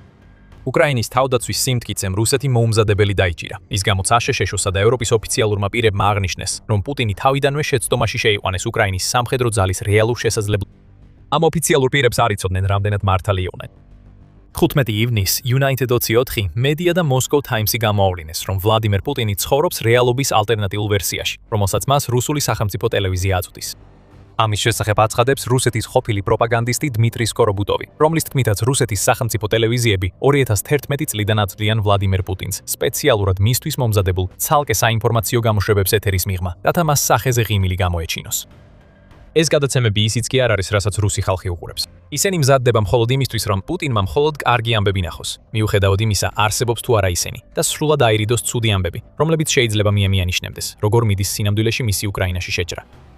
სკორობუტოვმა ეს ყველაფერი როგორ გაიგო? ის არის ყოფილი მთავარი რედაქტორი West-ის პროგრამისა Rossia 1-ზე. ანუ ის პირდაპირ იყო პასუხისმგებელი იმაზე, რომ პუტინისთვის მიეწოდებინა ის, რასაც ირონიის გარეშე შეგვიძლია უწოდოთ კალბი ამბები. ეს ასე მუშაობდა, ამბობს სკორობუტოვი იმ პროექტზე, რომელსაც კოდური სახელწოდება ჰქონდა, მთავარი მაყურებელი. თქვათ, ჩვეულებრივი West-ის ეპიზოდი ეთერში გავიდა საღამოს 8 საათზე, რის შემდეგაც გადამღები ჯგუფი დარჩა. ჩვენ მოგწეს ინსტრუქციები, რომელი ამბავი დაგვეტოვებინა ამ გადაცემაში, რა დაგვემატებინა, სად გაგვეხალისებინა და რა ამოგვეღო, რათა მოგვიანებით პუტინისთვის ეჩვენებინათ იდეალური სურათი დღევანდელი ლამაზი რუსეთის. სხვა სიტყვებით რომ თქვათ, თითქოს ის ესეთი კარგი პრეზიდენტია. წლების განმავლობაში პუტინი ასე იყო მოწყვეტილი რეალობას, ამბობს ყოფილი პროპაგანდისტი. და უცებ უკრაინის ომის ბევრი რამ გასაგები ხდება. თუ ვივარაუდებთ, რომ ეს პროგრამა ჯერ კიდევ მოქმედებს, ეს ნიშნავს, რომ პუტინი უკრაინაში რუსეთის მარცხის, ან რაიმე მისთვის შემაწუხებელი ამბების შესახებ არც ომამდე დიდი ხნით ადრე არ ხედავდა. The chance from falsification მხოლოდ პუტინისთვის შექმნილ სპეციალურ საინფორმაციო პროგრამებს არ შემოიფარგლებ. 29 მაისს უკრაინის ახალმა ხმა გაავრცელა ინფორმაცია, რომ პუტინის სამხედრო მეთაურები რუსეთის ლიდერს კალბრუკებს აწვდიან, რომლებიც რუსეთის მიღწევებს აჭარბებენ იმის დასამალად, რომ რუსეთის შეტევა არა მხოლოდ შენელდა, არამედ აქტიურად კარგავს პოზიციებს. პუტინის არასასურველი თავდაჯერებულობა რუსეთის დომინირებაში ახლო სრულიად სხვა სინათლეში ჩანს. ის მოთხოვნები, რომ დონბასი სექტემბრამდე დაეცეს, შეიძლება არ მოდიოდეს ამ პარტნიორებიდან, არამედ იმით იყოს გამოწვეული, რომ პუტინს ნამდვილად არ აქვს წარმოდგენა, რამდენად ცუდად არის ახლა რუსეთი ამ რეგიონში. როდესაც პუტინმა 2025 წლის ბოლოს გამოაცხადა, რომ რუსეთმა პოკროვსკი და ვოვჩანსკი აიღო, მიუხედავად იმისა, რომ არც ერთი ქალაქი არ იყო დაცემული, შეიძლება მას მეთაურებმა უთხრეს, რომ რუსეთის ჯარებმა წარმატებას მიაღწიეს. აბა 13 ივნისს პუტინმა განაცხადა, რომ რუსეთის ჯარისკაცებს თავი ვერ აუწევთ უკრაინის დრონების გამო. თითქოს ეს რაღაც ახალი აღმოჩენა იყოს და არა რეალობა, რომელიც წლებია არსებობს. ეს არის ინფორმაცია, რომელმაც პუტინის გარშემო ფრთხილად მოქსოვილი ტყუილების ბადე როგორღაც გაარღვია და შედეგად მან მხოლოდ ახლა გააცნობიერა, რომ დრონები შეიძლება პრობლემას წარმოადგენდეს უკრაინაში. ზუსტად ვერ ვითვლით, მაგრამ ახლა ვიცით, რომ რუსეთის პრეზიდენტი წლებია ყალბი წარმოდგენებით ხელმძღვანელობს უკრაინაში, რუსეთში და ფაქტობრივად ყველგან. მაგრამ ეხლა როცა უკვე რუსეთის მეთაურებსა და პროპაგანდისტებსაც აღარ შეუძლიათ დამალონ ის, რაც უკრაინაში ხდება, პუტინს შესაძლოა ბოლოს და ბოლოს სიმართლის დანახვის შანსი მიეცეს. რუსეთი თავიდანვე დამარცხებული იყო და ახლა უკრაინა ამ მარცხს კიდევ უფრო ამძაფრებს. და ეს პუტინს შეშინებულსა და სასოწარკვეთილ მდგომარეობაში ტოვებს. შესაძლოა პუტინმა საბოლოოდ გააცნობიეროს, რომ რუსეთი უკრაინის ომს რამდენიმე ფრონტზე აგებს. არასწორად ნუ გამიგებთ. ეს არ ნიშნავს, რომ ის აღარ არის საშიში ადამიანი. თუ რამეა ამ გაცნობიერებამ შეიძლება კიდევ უფრო გაუწონასწოროს გონება, რადგან ის ცდილობს ომი, რომელიც თავად დაიწყო, უკრაინის საზღვრებს მიღმა გააფართოოს და ნატოს ევროპულ ტერიტორიაზე გადაიტანოს. ამ ყველაფრის დამცირება შეიძლება პუტინისთვის აუტანელი იყოს, რაც ნიშნავს, რომ ის უარყოფს მშვიდობას და შეეცდება ბოლომდე იბრძოლოს, მიდრე აღიაროს, რომ წააგო უკრაინის გენიალურობის, საკუთარი არაკომპეტენტურობისაფისა და იმ ტყუილების გამო, რომლებსაც მას 10 წლეულზე მეტი ხნის განმავლობაში აწვდიდნენ მორჩილი ადამიანები. თუმცა ეს საფრთხე მოდის სასოწარკვეთილებიდან და ეს ნიშნავს, რომ ის დიდხანს ვერ გასტანს. როდესაც რუსეთის პრობლემები ღრმავდება, უკრაინის ევროპელ მოკავშირეებს აქვთ შესაძლებლობა კიდევ უფრო გაამკაცრონ სანქციები და გაზარდონ მხარდაჭერა, რაც რუსეთის ეკონომიკისთვის მეტ ტკივილს და უკრაინისთვის ბრძოლის ველზე კიდევ უფრო უკეთეს შედეგებს მოიტანს. ზარდი რუსული დანაკარგები და სუსტი მოხალისეთა რეკრუტირება. ვლადიმირ პუტინს უკვე მობილიზაციისკენ უბიძგებს, რაც უკიდურესად არაპოპულარული ნაბიჯი იქნება და შესაძლოა სწორედ ეს გახდეს პიძგი, რომ მისმა ხალხმა საბოლოოდ ზურგი აქციოს მას. თუ ვლადიმირ პუტინი ცდილობს ამის თავიდან აცილებას, მას ან მოუწევს შეამციროს რუსეთის სამხედრო აქტივობა, რაც მის უკვე ჩავარდმილ შეჭრას საბოლოოდ დაასრულებს, ან კიდევ უფრო მეც მოითხოვს ეკონომიკისგან, რომელიც უკვე გაანადგურა, რაც მის ხალხს კიდევ უფრო მეტ სირთულესა და ტკივილს მოუტანს. ვლადიმირ პუტინს არჩევანი ეწურება, მაგრამ ის ობსესია, რაც მას ამოძრავებს, ნიშნავს, რომ მას გამოსავალი აღარ დარჩა. ვლადიმირ პუტინს ახლა უკრაინა უფრო მეტად ჭირდება, ვიდრე ოდესმე. მან რუსეთს დაპირდა, რომ უკრაინას რამდენიმე დრეში დაიპყრობდა. ის შეცდა. 4 წელზე მეტი ხნის განმავლობაში რუსეთი დამცირებული და დამარცხებული იყო მთელი მსოფლიოს თვალწინ. და ახლა უკრაინას აქვს იდეალური სტრატეგია, რომ რუსეთი საბოლოოდ დაამარცხოს. კატოკი ახლა საპირისპირო მიმართულებით მოძრაობს. ეხლა პუტინი და რუსეთი არიან კატოკის გზაზე და ელოდებიან, როდის გასრეს ისინი. და თუ არ მოხდება სამშვიდობო შეთანხმების მოლაპარაკება, რომელიც რუსეთს არაფერს მისცემს იმიდან, რაც პუტინმა დაფირდა, რუსეთის პრეზიდენტს არ აქვს გზა, რომ თავი დააღწიოს ომს, რომელიც მან წააგო იმ წამიდანვე, როცა დაიწყო შეჭრა. თავადაც ვერ გააცნობიერა ეს.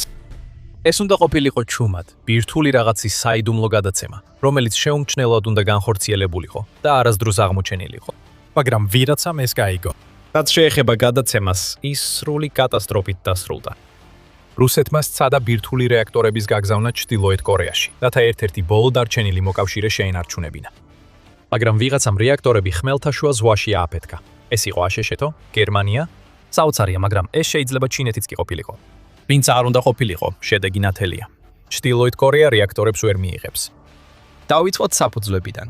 2024 წლის 23 დეკემბერს რუსული სატვირთო გემი სახელად ურსა მაჟორი ხმელთაშუა ზღვაში სერიოზულ პრობლემაში აღმოჩნდა. გემზე აფეთქებების სერია მოხდა, რაც საბოლოოდ მის ჩაძირვას გამოიწვია აუხსნელ გარემოებებში, ესპანეთის სანაპიროდან დაახლოებით 60 მილის დაშორებით. იმ დროის ანგარიშების მიხედვით არ არსებობდა მიზეზი, რომ ეს აფეთქებები მომხდარიყო. რუსეთის საგარეო საქმეთა სამინისტრომ განაცხადა, რომ აფეთქება მოხდა ძრავის განყოფილებაში, როგორც BBC-მ 24 დეკემბერს გაავრცელა. იმავე წყარომ აღნიშნა, რომ ურსა მაჟორი სანქტ-პეტერბურგიდან 12 დღის წინ იყო გასული და ვლადივოსტოკში უნდა მიემგზავრა, ორი უზარმაზარი ამწით დატვირთული. მაგრამ BBC-ს ანგარიში იყო ერთი საინტერესო პატარა დეტალი, რომელიც ახლა ძალიან მნიშვნელოვანია. დანიშნულების ადგილი დამოუკიდებლად ვერ დადასტურდა. ამბის ზოგიერთი ასპექტი უბრალოდ არ იყო ლოგიკური.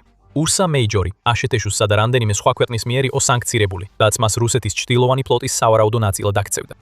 მაშინვე ნებისმიერი მტკიცება იმის შესახებ, სად მიდიოდა და რას ეზიდებოდა, ეჭვით უნდა შეგვეხედა.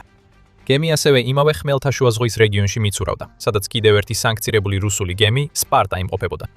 ორივე, გავრცელებული ინფორმაციით, ინგლისის არხში რამდენიმე თვით ადრე იყო გასული, ვიდრე აფეთქებამ ურსა მაჟორი შეძრა. რაღაც არ ემთხვეოდა ერთმანეთს. ეხლა ეს ის მარშრუტია, რომელსაც ვლადივოსტოკში მიმავალი გემი შეიძლება აირჩევდეს. ტერიტორია რუსეთის შორეულ აღმოსავლეთშია და ჩრდილოეთ რუსეთის გარშემო გემით გავლა საუკეთესო შემთხვევაშიც კი რთულია, ზამთრის პიკში კი პრაქტიკულად შეუძლებელი. თუმცა ვლადივოსტოკი თითქმის გვერდით ესაზღვრება ერთ ქვეყანას, რომელიც დიდი ხანია რუსეთის მოკავშირეა. და განსაკუთრებით მას შემდეგ, რაც პუტინმა უკრაინაში შეჭრა დაიწყო, ეს ქვეყანა ჩრდილოეთ კორეა. უკვე ისმოდა კითხვები იმ ამბავთან დაკავშირებით, რაც რუსეთმა გემის შესახებ გაავრცელა და ახლა თითქმის 18 თვის შემდეგ ვიწყებთ პასუხების მიღებას. ურსა მაჟორი ვლადივოსტოკში ამ წეებს არ მიიტანდა. ის ჩრდილოეთ კორეაში ბირთვულ რეაქტორებს გადაჰქონდა. ყოველ შემთხვევაში, ესე წერს CNN, რომელმაც 12 მაისს გამოაქვეყნა საგამოძიებო სტატია ურსა მაჟორის პეცე. გამოცემა ამტკიცებს, რომ რუსეთის სანქცირებული გემი ჩრდილოეთ კორეაში ბირთვულ რეაქტორებს მიემართებოდა და კიდევ უფრო შოკის მომგვრელია ის, რომ ძრავის ოთახში ხანძარი არა მექანიკური ან ტექნიკური გაუმართავობის, არამედ ბევრად უფრო საშიში მიზეზის გამო გაჩნდა.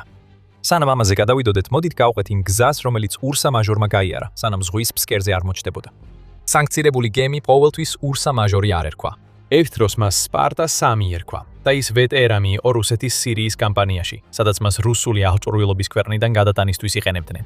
2 დეკემბერს ქამელეონივით გემი ოსტლუგანის პორტში მიადგა, რომელიც ფინეთის ყურეში მდებარეობს და სხვათა შორის მარტის შემდეგ უკრაინის განმეორებითი და დამანგრეველი სიღრმისეული დარტყმების კამპანიის ობიექტი გახდა. იქ ყოფნისას გემი რაღაცით დატვირთეს და საჯარო მანიფესტის მიხედვით, რომელიც აცხადებდა, რომ ვლადივოსტოკში მიემგზავრებოდა, ზღვაში გავიდა. გემზე იმყოფებოდა უკვე ნახსენები 2 ანწე, 129 ცარიელი საკონტეინერო კონტეინერი და 2 დიდი ჭის სახურავი. ჭის სახურავები. ეს უცნაურად ჟღერს, რომ ათასობით მილის მანძილზე ზღვით აგზავნია. 11 დეკემბერს ურსა მაჟორი გავიდა უსტლუგადან და დაიწყო თავისი მოგზაურობა.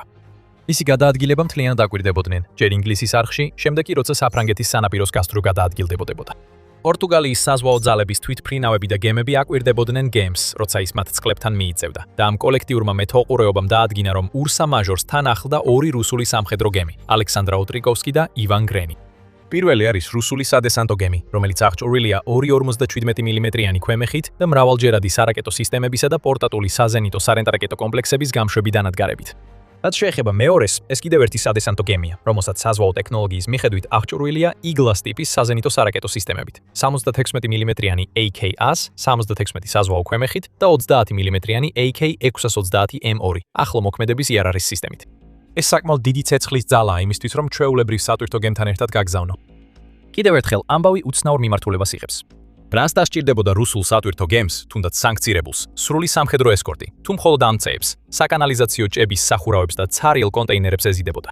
ნამდვილად, ეს კიდევ უფრო შესამჩნევს გახდიდა ამ საიდუმლო გემს. 22 დეკემბრისთვის პორტუგალიის საზღვაო ძალებმა შეწყვიტეს გემის თვალთვალი და ურსა მაჟორი ესპანეთის წყლებში შევიდა. სწორედ იქ დაიწყო ყველაფერი ცუდად, ურსა მაჟორისთვის. დაახლოებით 4 საათის შემდეგ, რაც პორტუგალიელებმა შეწყვიტეს თვალთვალი, გემი ესპანეთის წყლებში მკვეთრად შეანელასვლა. ესპანეთში მაშველებმა რადიოთი გადმოსცეს, რომ შეემოწმებინათ, იყო თუ არა რაიმე პრობლემა, რომელიც საჭიროებდა მოგვარებას. ურსა მაჟორის ეკიპაჟმა განაცხადა, რომ ყველაფერი რიგზე იყო. სპოილერის გაფრთხილება. არაფერი იყო რიგზე. დაახლოებით 1 დღის შემდეგ ურსა მაჟორმა მკვეთრად შეცვალა კურსი და 23 დეკემბერს, თითქმის შუა დღეს, გემის ეკიპაჟმა გადაუდებელი დახმარების თხოვნით მიმართა. მათ განაცხადეს, რომ გემის მარჯვენა ბორცის 3 ძლიერი აფეთქება მოხდა, რის შედეგადაც 2 ეკიპაჟის წევრი დაიღუპა. ურსა მაჟორი ახლა უძრავი იყო. ესპანეთმა დაუყოვნებლივ დაიწყო მოქმედება და სამაშველო ჯგუფები გაგზავნა, რათა გადარჩენილი 14 ეკიპაჟის წევრი გადაერჩინა. დაახლოებით საღამოს 7:30 საათზე ადგილზე ესპანეთის სამხედრო ხომალდი მივიდა დასახმარებლად. ნახევარი საათის შემდეგ ივან გრენმა ყველა ახლომდებარე გემს უბრძანა, რომ დაზიანებულ გემთან 2 საზღვაო მილის დაშორებით დარჩებით დარჩენილიყვნენ და მოითხოვა სამაშველო ეკიპაჟი დაუყოვნებლივ დაებრუნებინათ. ესპანეთმა ბრძანებას მოусმინა და დამატებითი გემები აღარ გაგზავნა. ამის ნაცვლად ესპანეთმა ვერტფრენი გაგზავნა და მცირე სამაშველო ეკიპაჟი დასვა. ადგილიდან გადაღებულ კადრებში ჩანს, როგორც ცდილობს მაშველი ძრავის ოთახში შესვლას, მაგრამ აღმოაჩენს, რომ ის დალუქულია. მაშველებმა ასევე დაადგინეს, რომ ურსა მაჟორი სტაბილური იყო და ჩაძირვის საფრთხე არ ემუქრებოდა. ისინი წავიდნენ. შემდეგ, საღამოს 9:50 საათზე, ივან გრენმა სცენაზე წითელი მაშველი რაკეტების სერია გაუშვა და დაფიქსირდა 4 აფეთქება, რომლის ნიმუშიც, როგორც ესპანეთის ეროვნული სეისმური ქსელი მოგვიანებით CNN-ს უთხრა, წყალქვეშა ნაღმების ან მიწისზედა და კარიერის აფეთქებებს გავდა. დაახლოებით 1 საათის შემდეგ ურსა მაჟორი ჩაიძირა. ფარი მდგომარეობიდან ჩაძირვამდე 4 საათზე ნაკლებ დროში გადასვლა თავისთავად უცნაურია, მაგრამ ეს ყველაფერი მაშინ ხდებოდა, როცა რუსული სამხედრო გემი მაშველი რაკეტებს უშვებდა და კიდევ მეტი აფეთქება არყევდა გემს. არაფერი ემთხვეოდა ერთმანეთს. მხოლოდ მაშინ, როცა გემის კაპიტანმა ისაუბრა, გაირკვა გარკვეული ინფორმაცია იმის შესახებ, თუ რას ატარებდა სინამდვილეში ურსა მაჟორი. კაპიტანის ნათქვამმა ყველაფერი შეცვალა. მაგრამ სანამ ამაზე ვისაუბრებთ, თქვენ უყურებთ სამხედრო შოუს და ჩვენ გაჩვენებთ სრულ სურათს, არა მხოლოდ სათაურებს. თუ არხზე ახალი ხართ, გამოიწერეთ, რომ ნახოთ მეტი მსგავსი ვიდეო. ეხლა არის ერთი პატარა მინიშნება იმაზე, თუ რას ატარებდა სავარაუდოდ ურსა მაჟორი, რაც მისი ჩაძირვის დროს სათანადოდ არ გააშუქეს. ურსა მაჟორს ჰქონდა ბირთვული მასალების გადაზიდვის ლიცენზია და ის სენსაციური განცხადება, რომელიც გემის კაპიტანმა გააკეთა, აჩვენებს, რომ შესაძლოა სწორედ ამას აკეთებდა. მას შემდეგ, რაც გემიდან გადარჩენილი 14 ადამიანი გადაარჩინეს, ისინი ესპანეთის პორტულ ქალაქ კარტახენაში გადაიყვანეს, სადაც ესპანელ გაუმძიებლებსა და პოლიციელებს შეხვდნენ. დაიწყო დეტალური გამოკითხვა, რადგან გამომძიებლები ცდილობდნენ მეტი გაეგოთ მომხდარის შესახებ. გემის კაპიტანი, რომელსაც მოგვიანებით იგორ ანისიმოვი უწოდეს, თავდაპირველად საუბარს ერიდებოდა. კიდევ ერთხელ, ეს უცნაურია. ურსა მაჟორი მხოლოდ ამ წეებს, ლუქების სახურავებს და ცარიელ კონტეინერებს ეზიდებოდა რუსეთის ერთი ნაწილიდან მეორეში. ხომ ასეა? რატო უნდა ყოფილიყო ეს საიდუმლო და რატო უნდა ყოფილიყო ეს ისეთი დიდი საიდუმლო, რომ კაპიტანს დეტალური გამოკითხვის დროს სიცოცხლის შიში ქონოდა? ესპანეთის გამომძიებლებმა მალე გაარკვიეს. როდესაც ანისიმოვზე ზეწოლა მოახდინეს, რომ უფრო მეტი აეხსნა ურსა მაჟორზე დატვირთული ლუქების სახურავების შესახებ, კაპიტანი საბოლოოდ გათხოვდა. ისინი საერთოდ არ ყოფილან ლუქების სახურავები, როგორც CNN-ის გამოძიებამ გამოავლინა. გამოცემის ესპანური წყაროების მიხედვით, ანისიმოვმა განმარტა, რომ ურსა მაჟორი რეალურად ატარებდა 2 ბირთვული რეაქტორის კომპონენტებს, რომლებიც შეიძლება გამოყენებულიყო წყალქვეშა ნავებში. კაპიტნის თქმით, ამ რეაქტორებში საწვავი არ იყო. მაგრამ გავრცელებული ინფორმაციით, ანისიმოვმა აღიარა, რომ მისი მთელი განრიგი მხოლოდ საფარველი იყო. ის ფიქრობდა, რომ ვლადივოსტოკის ნაცვლად, როცა მისი ხომალდი მიახლოვდებოდა სავარაუდო დანიშნულების ადგილს, მას ჩრდილოეთ კორეაში გადაამისამართებდნენ. რაც შეეხება ამ წეებს, კაპიტანი ფიქრობდა, რომ ისინი საერთოდ არ მიეწოდებოდათ. ისინი იქ იყვნენ, რათა დახმარებოდნენ მისი გაცილებით უფრო სენსიტიური ტვირთის გადმოტვირთვაში. საბოლოოდ ყველაფერი აზრს იძენს. რუსეთის უზარმაზარი სარკინიგზო ქსელი, რომელიც იმდენად გიგანტურია, რომ თითქმის 53,000 მილი მოიცავს. ნამდვილად უკეთესი არჩევანი იქნებოდა რუსეთის ერთი ნაწილიდან მეორეში შეუმჩნეველი ტვირთის გადასატანად, ვიდრე გემი. მაგრამ ბირთვული მასალების სხვა ქვეყანაში გადასატანად წყლით უნდა გადაეტანათ. თუ ურსა მაჟორის კაპიტანს დაუჯერებთ, სწორედ ეს ხდებოდა. უსლუგას სატელიტური ფოტოებიც ჩატვირთვის დროს, როცა ურსა მაჟორი იტვირთებოდა საინტერესოა. ფოტოებზე ჩანს 2 ლურჯი კვადრატი და კიდევ 2 თეთრი ობიექტი, რომელთაგან ერთ-ერთი დაახლოებით აბის ფორმისაა. CNN ამბობს, რომ ეს თეთრი ობიექტები განსაკუთრებით შეესაბამება ბირთვული რეაქტორის წნევის ჭურჭლის პროფილს. შესაძლოა VM4SG რეაქტორებს ამის დადასტურება შეუძლებელია, რადგან გემი, რომელიც მათ ატარებდა, ჩაძირულია. და თეთრი ობიექტები გაქრა ორიგინალური ფოტოების გადაღებიდან ერთ კვირაში. დაახლოებით იმ დროს, როცა ურსა მაჟორი დატოვა უსტუს ლუგა. ერთი შოკის მომგვრელი აღმოჩენა მეორეს უკვე მოჰყვა, მაგრამ ის, რასაც ახლა გავამჟავნებთ, ყველას მოულოდნელად გააკვირვებს. ურსა მაჟორის ბედი ტექნიკური გაუმართავობის ან ბორდზე მომხდარი შემთხვევის შედეგი არ ყოფილა. რაც შეიძლება ვიხილეთ ამ რუსული სატვირთო გემის ჩაძირვაში, იყო იშვიათი მაგალითი დასავლეთის პირდაპირი სამხედრო ჩარევისა, რომელიც სპეციალურად იყო დაგეგმილი, რათა რუსეთს არ მიეცა საშიში ბირთვული მასალების გადაცემა თავის არასტაბილურ მოკავშირეებისთვის ჩრდილოეთ კორეაში. ამიტომ უნდა დავსვათ კითხვები. რა ჩაძირა ურსა მაჟორი და ვინ გააკეთა ეს? რაც შეეხება დეტალებს, ანისიმოვმა მეტი ინფორმაცია გაამჟღავნა. მან განაცხადა, რომ ნახა 50 სანტიმეტრზე 50 სანტიმეტრის ზომის ხვრელი, რომელიც გემის კორპუსში იყო გაჭრილი და დაზიანებული მეტალი. შიგნით იყო მიმართული. ეს შიდა აფეთქებას არ მიუთითებს. ეს მიუთითებს, რომ რაღაცამ გახრიტა ურსა მაჟორის კორპუსი და გამოიწვია აფეთქებები, რომლებმაც გემი გაანადგურა. United 24 მედია იუწყება, რომ ესპანელმა გამომძიებლებმაც დაადასტურეს ეს შეფასება კორპუსის შესახებ. დამაც გამოიწვია ვარაუდი, რომ ქვეყანამ, რომელსაც ურსა მაჟორის შეჩერება სურდა, გამოიყენა იშვიათი ტიპის იარაღი, ბარაკუდას სუპერკავიტაციური ტორპედო. ესპანეთის გამოძიებამ დაასკვნა, რომ სწორედ ეს იარაღი იყო გამოყენებული.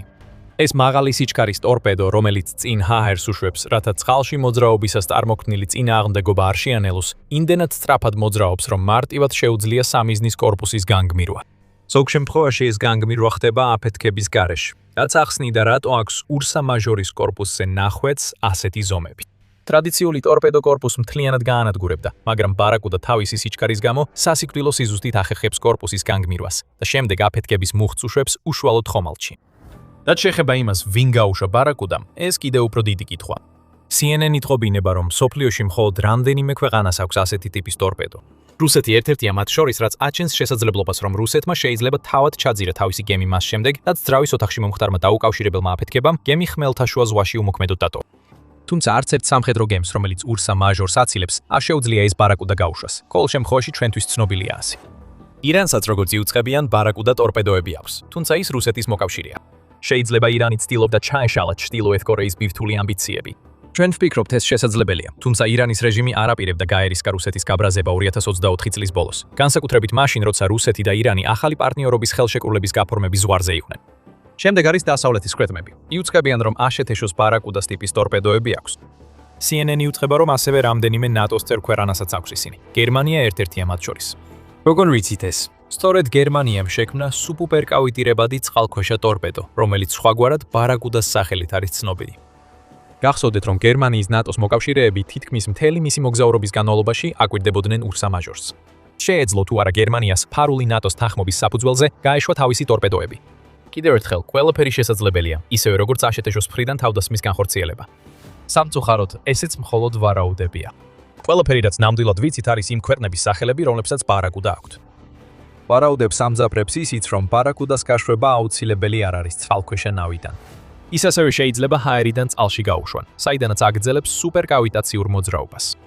მაგრამ ამბავში კიდევ ერთი მოულოდნელი მომენტი გვაქვს. ბარაკუდა საზოგადოებას 2005 წელს პროტოტიპის სახით წარუდგინეს და იუწყებიან, რომ დაახლოებით 12 ასეთი ტორპედო დამზადდა. თუმცა ის ასევე არასდროს შესულა ოფიციალურად განვითარებაში ან შესყიდვაში. სხვა სიტყვებით, არავის უნდა ჰქონდეს ის ტორპედო, რომელსაც ესპანეთი მიიჩნევს, რომ პასუხისმგებელია ურსა მაჟორის ჩაძირვაზე.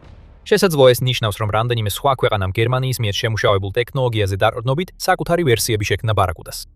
თუ ასეა, ამაზე არავინ საუბრობს, რაც კიდევ უფრო ამძაფრებს საიდუმლოს ატმოსფეროს, რომელიც ურსა მაჟორის ჩაძირვას ახლავს. პენტაგონმა, ესპანეთისა და დიდი ბრიტანეთის ხელისუფლებამ, ისევე როგორც ურსა მაჟორის მფლობელებმა, ყველამ უარი თქვა კომენტარზე, როდესაც CNN-მა მიმართა მათ. ასე რომ პასუხი კითხვაზე, ვინ დაესხა თავს ურსა მაჟორს, დამოკიდებულია იმაზე, ვინ იცოდა რას ატარებდა გემი და ვის აქვს ინტერესი, რომ ჩრდილოეთ კორეამ ვერანაირი მნიშვნელოვანი სამხედრო ტექნოლოგია ვერ ჩაიგდოს ხელში. ამ შემთხვევაში შეერთებული შტატები ჩანს მთავარ კანდიდატად. ასევე არ არსებობს არც ერთი ნატოს ქვეყანა, რომელსაც სურს, რომ ჩრდილოეთ კორეა გაძლიერდეს. დაუბრუნდეთ იმას, რაც გამოიყენეს ურსა მეიჯორის ჩაძირვისთვის. ზოგიერთი ფიქრობს, რომ ბარაკუდა საერთოდ არ იყო ფაქტორი. ერთ-ერთი ასეთი ადამიანია მაიკ პლანკეტი, რომელიც არის ჯეინზის თავდაცვის დაზვერვის კომპანიის უფროსი, საზღვაო პლატფორმების ანალიტიკოსი. პლანკეტი ამბობს, რომ ურსა მეიჯორის კორპუსში არსებული ხვრელის ზომა და ფორმა შეესაბამება იმას, რასაც ის ელოდებოდა კორპუსზე მისამაგრებელი ნაღმით გამოწვეული აფეთქების შედეგად.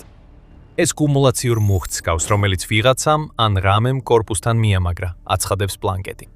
მაგრამ ეს კიდევ უფრო მეტ კითხვას აჩენს. ეს ნაღმი წინასწარ უნდა დაემაგრებინა ვიღაცას ან რამეს ურსა მეიჯორის კორპუსზე. ვის შეძლებდა ამის გაკეთებას მაშინ, როცა რუსული სატვირთო ხომალდი აქტიურად მიცურავდა ხმელთაშუა ზღვაში. შესაძლოა ამ კითხვაზე პასუხი არასდროს გავიგოთ. და ასევე შესაძლოა არასდროს გავიგოთ ზუსტად რას ეზიდებოდა ურსა მაჟორი. როდესაც CNN-მა დაუკავშირდა ადამიანს, რომელსაც იგივე სახელი და გარეგნობა აქვს, როგორც გემის ყოფილ კაპიტანს, დამატებითი კომენტარისთვის მან გაჩნდა და თქვა, რომ პენსიაზეა გასული. შავი ყუთი, რომელიც უნდა ამოტივტივებულიყო ურსა მაჟორის ნამსხვრევებიდან, ოფიციალურად არასდროს აღმოუჩენიათ. თუმცა როგორც ჩანს, ის რუსეთს ან ესპანეთს აქვს. რაც შეეხება თავად გემის მფლობელებს, Oberon Logistics, მათ მომხდარი მიზანმიმართულ ტერორისტულ თავდასხმად შეაფასეს. ამის გარდა არავის მიმართ ოფიციალური ბრალდება არ წაუყენებიათ. შეიძლება იფიქროთ, რომ ურსა მეიჯორის ისტორია აქ მთავრდება. ასე არ არის. აშშ-ის ხომალდის ჩაძირვის ადგილის ირბლივ კნოსვა დაუწყია და როგორც აღმოჩნდა, პირდაპირი მნიშვნელობითაც, რადგან CNN-ის ცნობით, მათ ორჯერ გაგზავნეს WC-125R ტიპის თვითმფრინავი ამ ადგილზე. 2025 წლის 28 აგვისტოს და 2026 წლის 6 თებერვალს. რატომ არის ეს მნიშვნელოვანი? საქმე ისაა, რომ WC-125 არ ცნობილია როგორც ბირთვული მასალების დეტექტორი. ანუ სწორედ ის ტიპის თვითმფრინავია, რომელსაც აშშ-ში გაგზავნიდა თუ წყალქვეშ ბირთვულ მასალებს ეძებს. რაც შეეხება რუსეთს, მან ურსა მაჟორის ჩაძირული ნამსხვრევები უყურადღებოდ არ დატოვა. 13 მაისს New Voice of Ukraine-მა გაავრცელა ინფორმაცია, რომ რუსული ხომალდები ჩაძირვიდან დაახლოებით 1 კვირის შემდეგ დაბრუნდნენ შემთხვევის ადგილზე. ამ ხომალდებს შორის იყო იანტარი, რომელსაც თავისი ისტორია აქვს. ხშირად მას ჯაშუშურ ხომალდად მოიხსენიებენ, რომელსაც ნატოს წყლებში დივერსიების განხორციელებაში ადანაშაულებენ, ასე რომ იანტარის გაგზავნა საინტერესო არჩევანია. ზედაპირზე მისი ზღვის ფსკერის სკანირების უნარი რუსეთს კარგ არჩევანს აძლევს, თუ მას ნამდვილად სურდა გაეგო, რა დაემართა ურსა მაჟორს და მის ტვირთს. იანტარი ასევე 5 დღე იმყოფებოდა ურსა მაჟორის ნამსხვრევების ზემოთ. მაგრამ როცა ეს 5 დღე გავიდა, ზღვის ფსკერზე კიდევ 4 აფეთქება დაფიქსირდა. როგორც ჩანს, იანტარს შესაძლოა თავისი როლი შეესრულებინა ურსა მაჟორის და მის მიერ გადაყვანილი ტვირთის საბოლოოდ განადგურებაში. ერთი რამ, რაც ნამდვილად შეგვიძლია ვთქვათ, არის ის, რომ ურსა მაჟორ აღარ არსებობს და ეს ჩრდილოეთ კორეას გააბრაზებს, თუ ხომალდი რუსეთიდან ბირთვულ რეაქტორებს ატარებდა.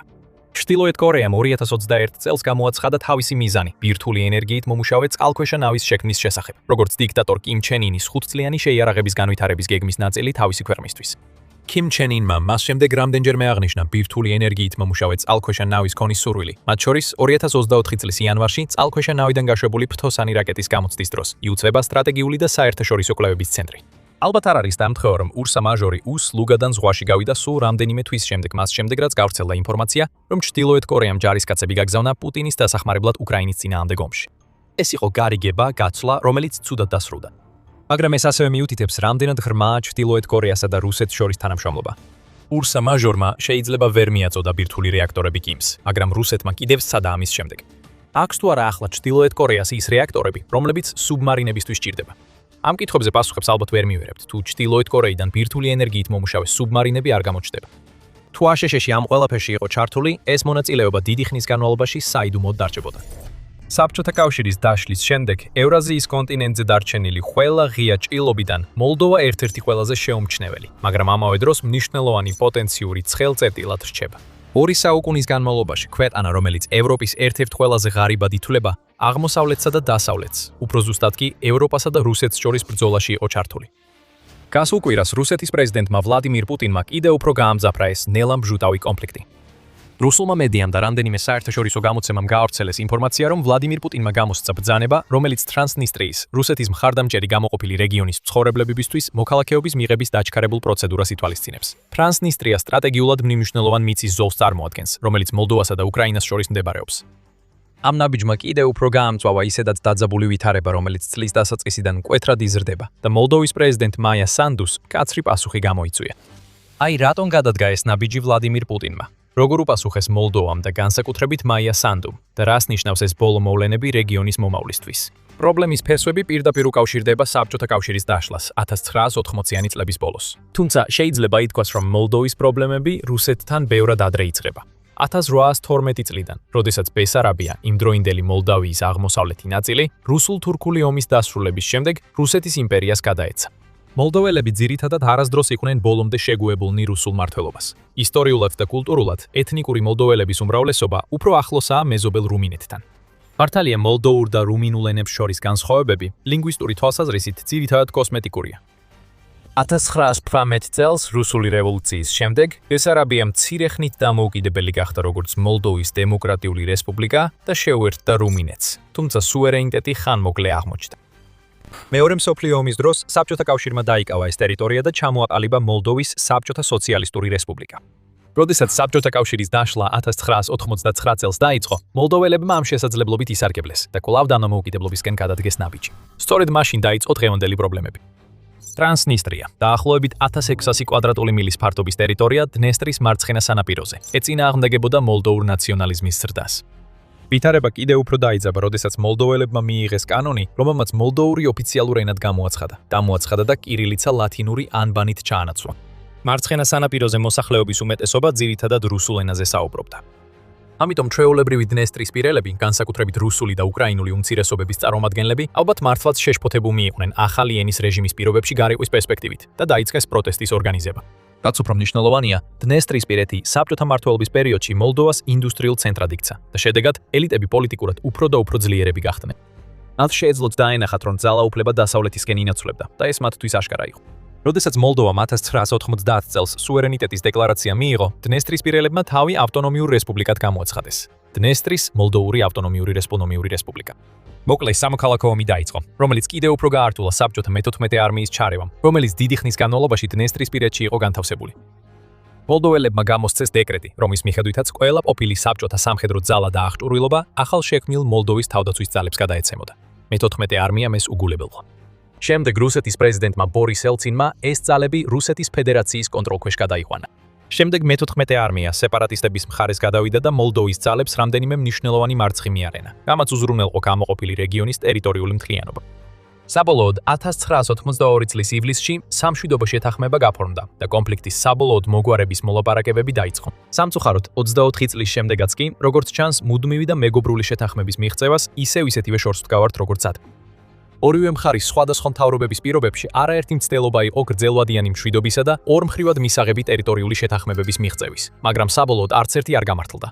ორივე მხარე მარცხში ერთმანეთს ადანაშაულებს, მაგრამ მთავარი ისაა, რომ დნესტრისპირეთი კვლავაც ძლიერად რუსეთის გავლენის ქვეშ მყოფ რეგიონად რჩება. დემოგრაფიულად რეგიონი დაახლოებით თანაბრად არის გაყოფილი ეთნიკურ რუსებს, უკრაინელებსა და მოლდოველებს შორის. მცირე რაოდენობით იქ ცხოვრობენ გაგაუზები და ბულგარებიც. რეგიონის ოფიციალური ენები, რუსული, მოლდოური და უკრაინული, ამ მრავალფეროვნებას ასახავს. მაგრამ რუსული ფაქტობრივად მთავარ ენად გამოიყენება მთავრობაში, განათლებასა და ყოველდღიურ ცხოვრებაში. რაც უფრო მნიშვნელოვანია, ტრანსნისტრიაში მუდმივად განთავსებულია რუსეთის ძალების ოპერაციული ჯგუფის, ანუ ოგრფის 1500 ჯარისკაცი. ეს ჯარები ადრე ყოველ 6 თვეში ერთხელ იცვლებოდნენ, მაგრამ მოლდოვამ და უკრაინამ 2022 წლიდან ბლოკი დაადეს რუსეთის მცდელობებს მათი ჩანაცვლების. რადგან უმეტესობა განთავსებულია სოფელ კობაზნაში მდებარე ყოფილი საბჭოთა ამუნიციის საწყობში. უკრაინის საზღვრიდან სულ რაღაც 1 მილზე მდებარე ეს უზარმაზარი იარარის საწყობი აღმოსავლეთ ევროპაში ყველაზე დიდია, სადაც დაახლოებით 22,000 ტონა სამხედრო აღჭურვილობას რუსი ჯარები იცავენ. როგორც წარმოიდგენთ, ეს უზარმაზარი იარაღის მარაგი ღია ჭრილობაა, როგორც მოლდოვისთვის, ისე უკრაინისთვის. არავინ გარდა დნესტრისპირეთისა და რუსეთის ხელისუფლებისა ნამდვილად არ იცის რა ინახება იქ, ან რა მდგომარეობაშია ეს იარაღი. მისი დიდი ნაწილი უდაოდ დიდი ხნის წინ გაუვიდა ვადა, რადგან იქ 25-დან 65 წლამდეა შენახული. და ის, რაც უკრაინაში ხდება, არაფერს უწყობს ხელს. როცა ძალიან დამანგრეველი ომი რამდენიმე მილში მიმდინარეობს, ხელისუფლებას ეშინია, რომ საწყობზე შემთხვევით დარტყმას სერიოზული შედეგები მოხვება. იმდენად ბევრი საეჭვო საბრძოლო მასალა ინახება იქ, რომ მოლდოვის მეცნიერებათა აკადემიამ 2015 წელს დაადგინა, რომ კობასნაში აფეთქება ჰიროსიმასა და ნაგასაკის ატომური დაბომბვების ტოფასი იქნებოდა. რუსებს, უკრაინელებს და მოლდოველებს ასევე ეშინიათ, რომ იქ შენახული საბრძოლო მასალა და ტექნიკა შეიძლება ომში გამოიყენონ, რაც მოლდოვას კონფლიქტში ჩართვას გამოიწვევს. ეს რთული პრობლემაა, რადგან ყველა დაინტერესებული მხარე სხვადასხვა მიმართულებით ეკაჩება. მოლდოველები ისურვებდნენ, რომ იარაღი და ჯარი იქიდან გაიყვანონ, მაგრამ ეს შეუძლებელია, სანამ უკრაინაში ომი მძვინვარებს. ტრანსნისტრიის ხელისუფლებას, როგორც ჩანს, სურს ორივე შეინარჩუნოს, როგორც უსაფრთხოების გარანტია, რათა თავიდან აიცილოს მოლდოვის მხრიდან ძალით რეგიონთან გაერთიანების მცდელობები. უკრაინელებს დიდი ალბათობით ძალიან მოუნდებოდათ ჯარისკაცების მოკლა და აღჭურვილობის ხელში ჩაგდება. და რუსები დიდი ხანია ცდილობენ ამ სიტუაციის საკუთარი ინტერესებისთვის გამოყენებას, როგორც ეს რუსული ხელმძღვანელობისთვის დამახასიათებელია. ეხლა მოლდოვის დამოუკიდებლობის შემდგომი პერიოდის დიდი ნაწილის განმავლობაში დნესტრისპირეთის საკითხი მეტნაკლებად უყურადღებოდ რჩებოდა. მოლდოვის მთავრობები, როგორც წესი, მერყეობდნენ პრორუსულ და პირდაპირ ოლიგარქების მიერ კონტროლირებად რეჟიმებს შორის, რომელთაგან არც ერთს არ ჰქონდა ძლიერი мотиваცია, რომ ეს თავი საბოლოოდ დაეხურა. მაგრამ ეს ყველაფერი მკვეთრად შეიცვალა, როდესაც მაია სანდუ 2020 წელს ხელისუფლებაში მოვიდა. სანდუ ერთ მნიშვნელოვნად არ არის პრორუსული. ის ხელისუფლებაში მოვიდა პრო-დასავლური და ანტიკორუფციული პლატფორმით და აქტიურად ადგენს კურსს ევროკავშირსა და შესაძლოა ნატოში ინტეგრაციისკენ. მოლდოვამ თავდაპირველად ევროკავშირთან ასოცირების შეთანხმებას ხელი 2014 წელს მოაწერა, მაგრამ სანდუს ხელმძღვანელობით ევროკავშირის წევრობისკენ სწრაფვას სერიოზული ბიძგი მიეცა. 2022 წლის მარტში მოლდოვამ ევროკავშირის წევრობაზე განაცხადი გააკეთა და 3 თვის შემდეგ ოფიციალურად მიიღო კანდიდატის სტატუსი. მომდევნო წლის ივნისში მოლდოვამ ევროპის თავისუფალი ვაჭრობის ასოციაციასთან ოვლის მომცველი თავისუფალი ვაჭრობის შეთანხმებას მოაწერა ხელი, ხოლო იმავე წლის დეკემბერში ოფიციალური გაწევრიანების მოლაპარაკებები დაიწყო. 2024 წელს მოლდოვის ევროკავშირში გაწევრიანების შესახებ რეფერენდუმი ჩატარდა. გარეჩარევისა და კრიმინალური ჯგუფების, ძირითადად რუსეთის ან რუსეთთან დაკავშირებული პარტიების მხრიდან ხმის მიცემის მანიპულაციის ფართოდ გავრცელებული ბრალდებების ფონზე მხოლოდ 50.7 მიოსეთმა მისცა ხმა კის. მოსახლეობისგან მიღებული მწვანე შუქის შემდეგ ევროკავშირის მკაცრი მიღების კრიტერიუმების დასაკმაყოფილებლად საჭირო სამუშაოების სრული სრვით მიმდინარეობს, ხოლო დნესტრისპირეთის საკითხი ერთ-ერთ მთავარ დაბრძოლებად რჩება. ეს ისტორია უკვე გვინახავს საქართველოში და უკრაინაში. ახლა რუსეთი იგივე ტაქტიკას იყენებს, რათა შეაფერხოს, ან სულ მცირე განუსაზღვრელი ვადით გადადოს მოლდოვის ევროკავშირში გაწევრიანების იმედები. აი როგორ მუშაობს ეს სტრატეგია.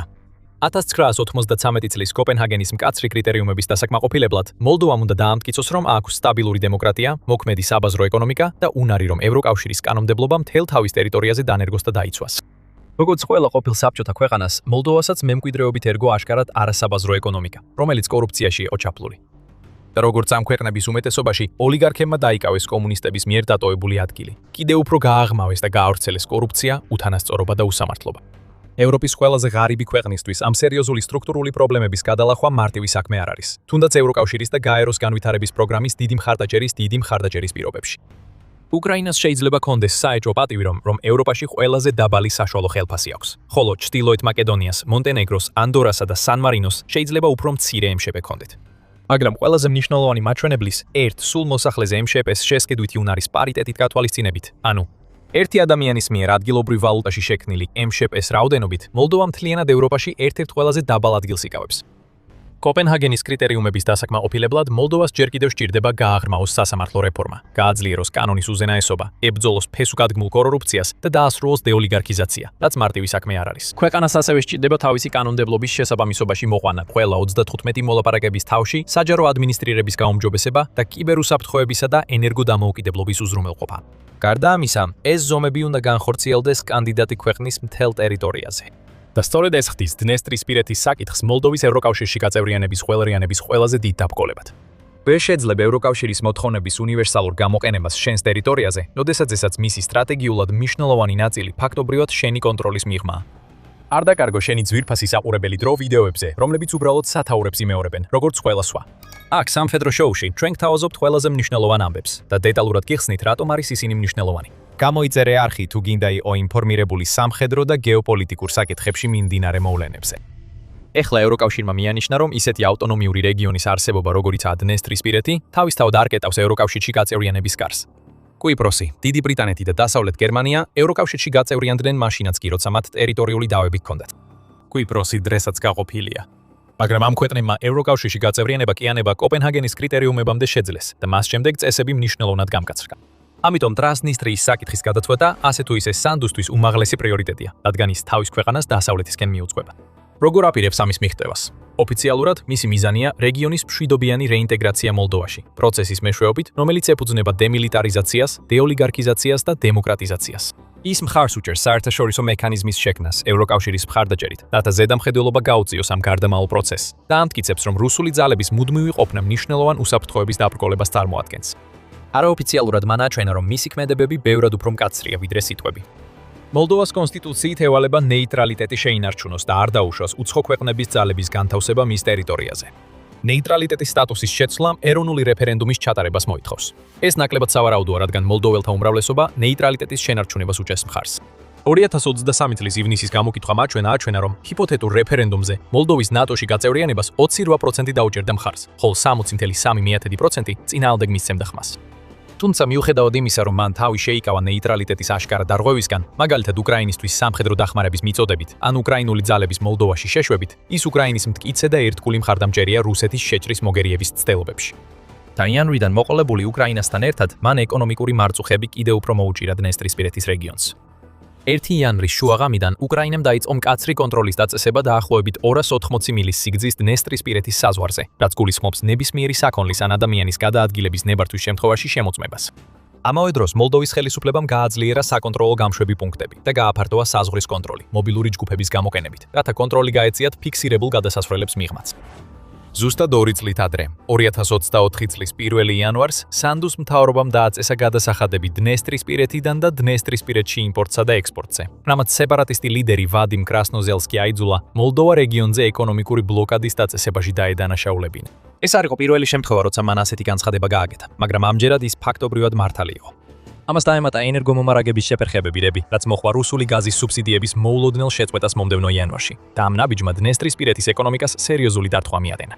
2025 წელს ეკონომიკა თითქმის 18%-ით შემცირდა. სამრეწველო წარმოება 27.3%-ით დაეცა. საგარეო სავაჭრო ბრუნვა 28.5%-ით შემცირდა, ხოლო ინფლაცია 14.7%-მდე გაიზარდა.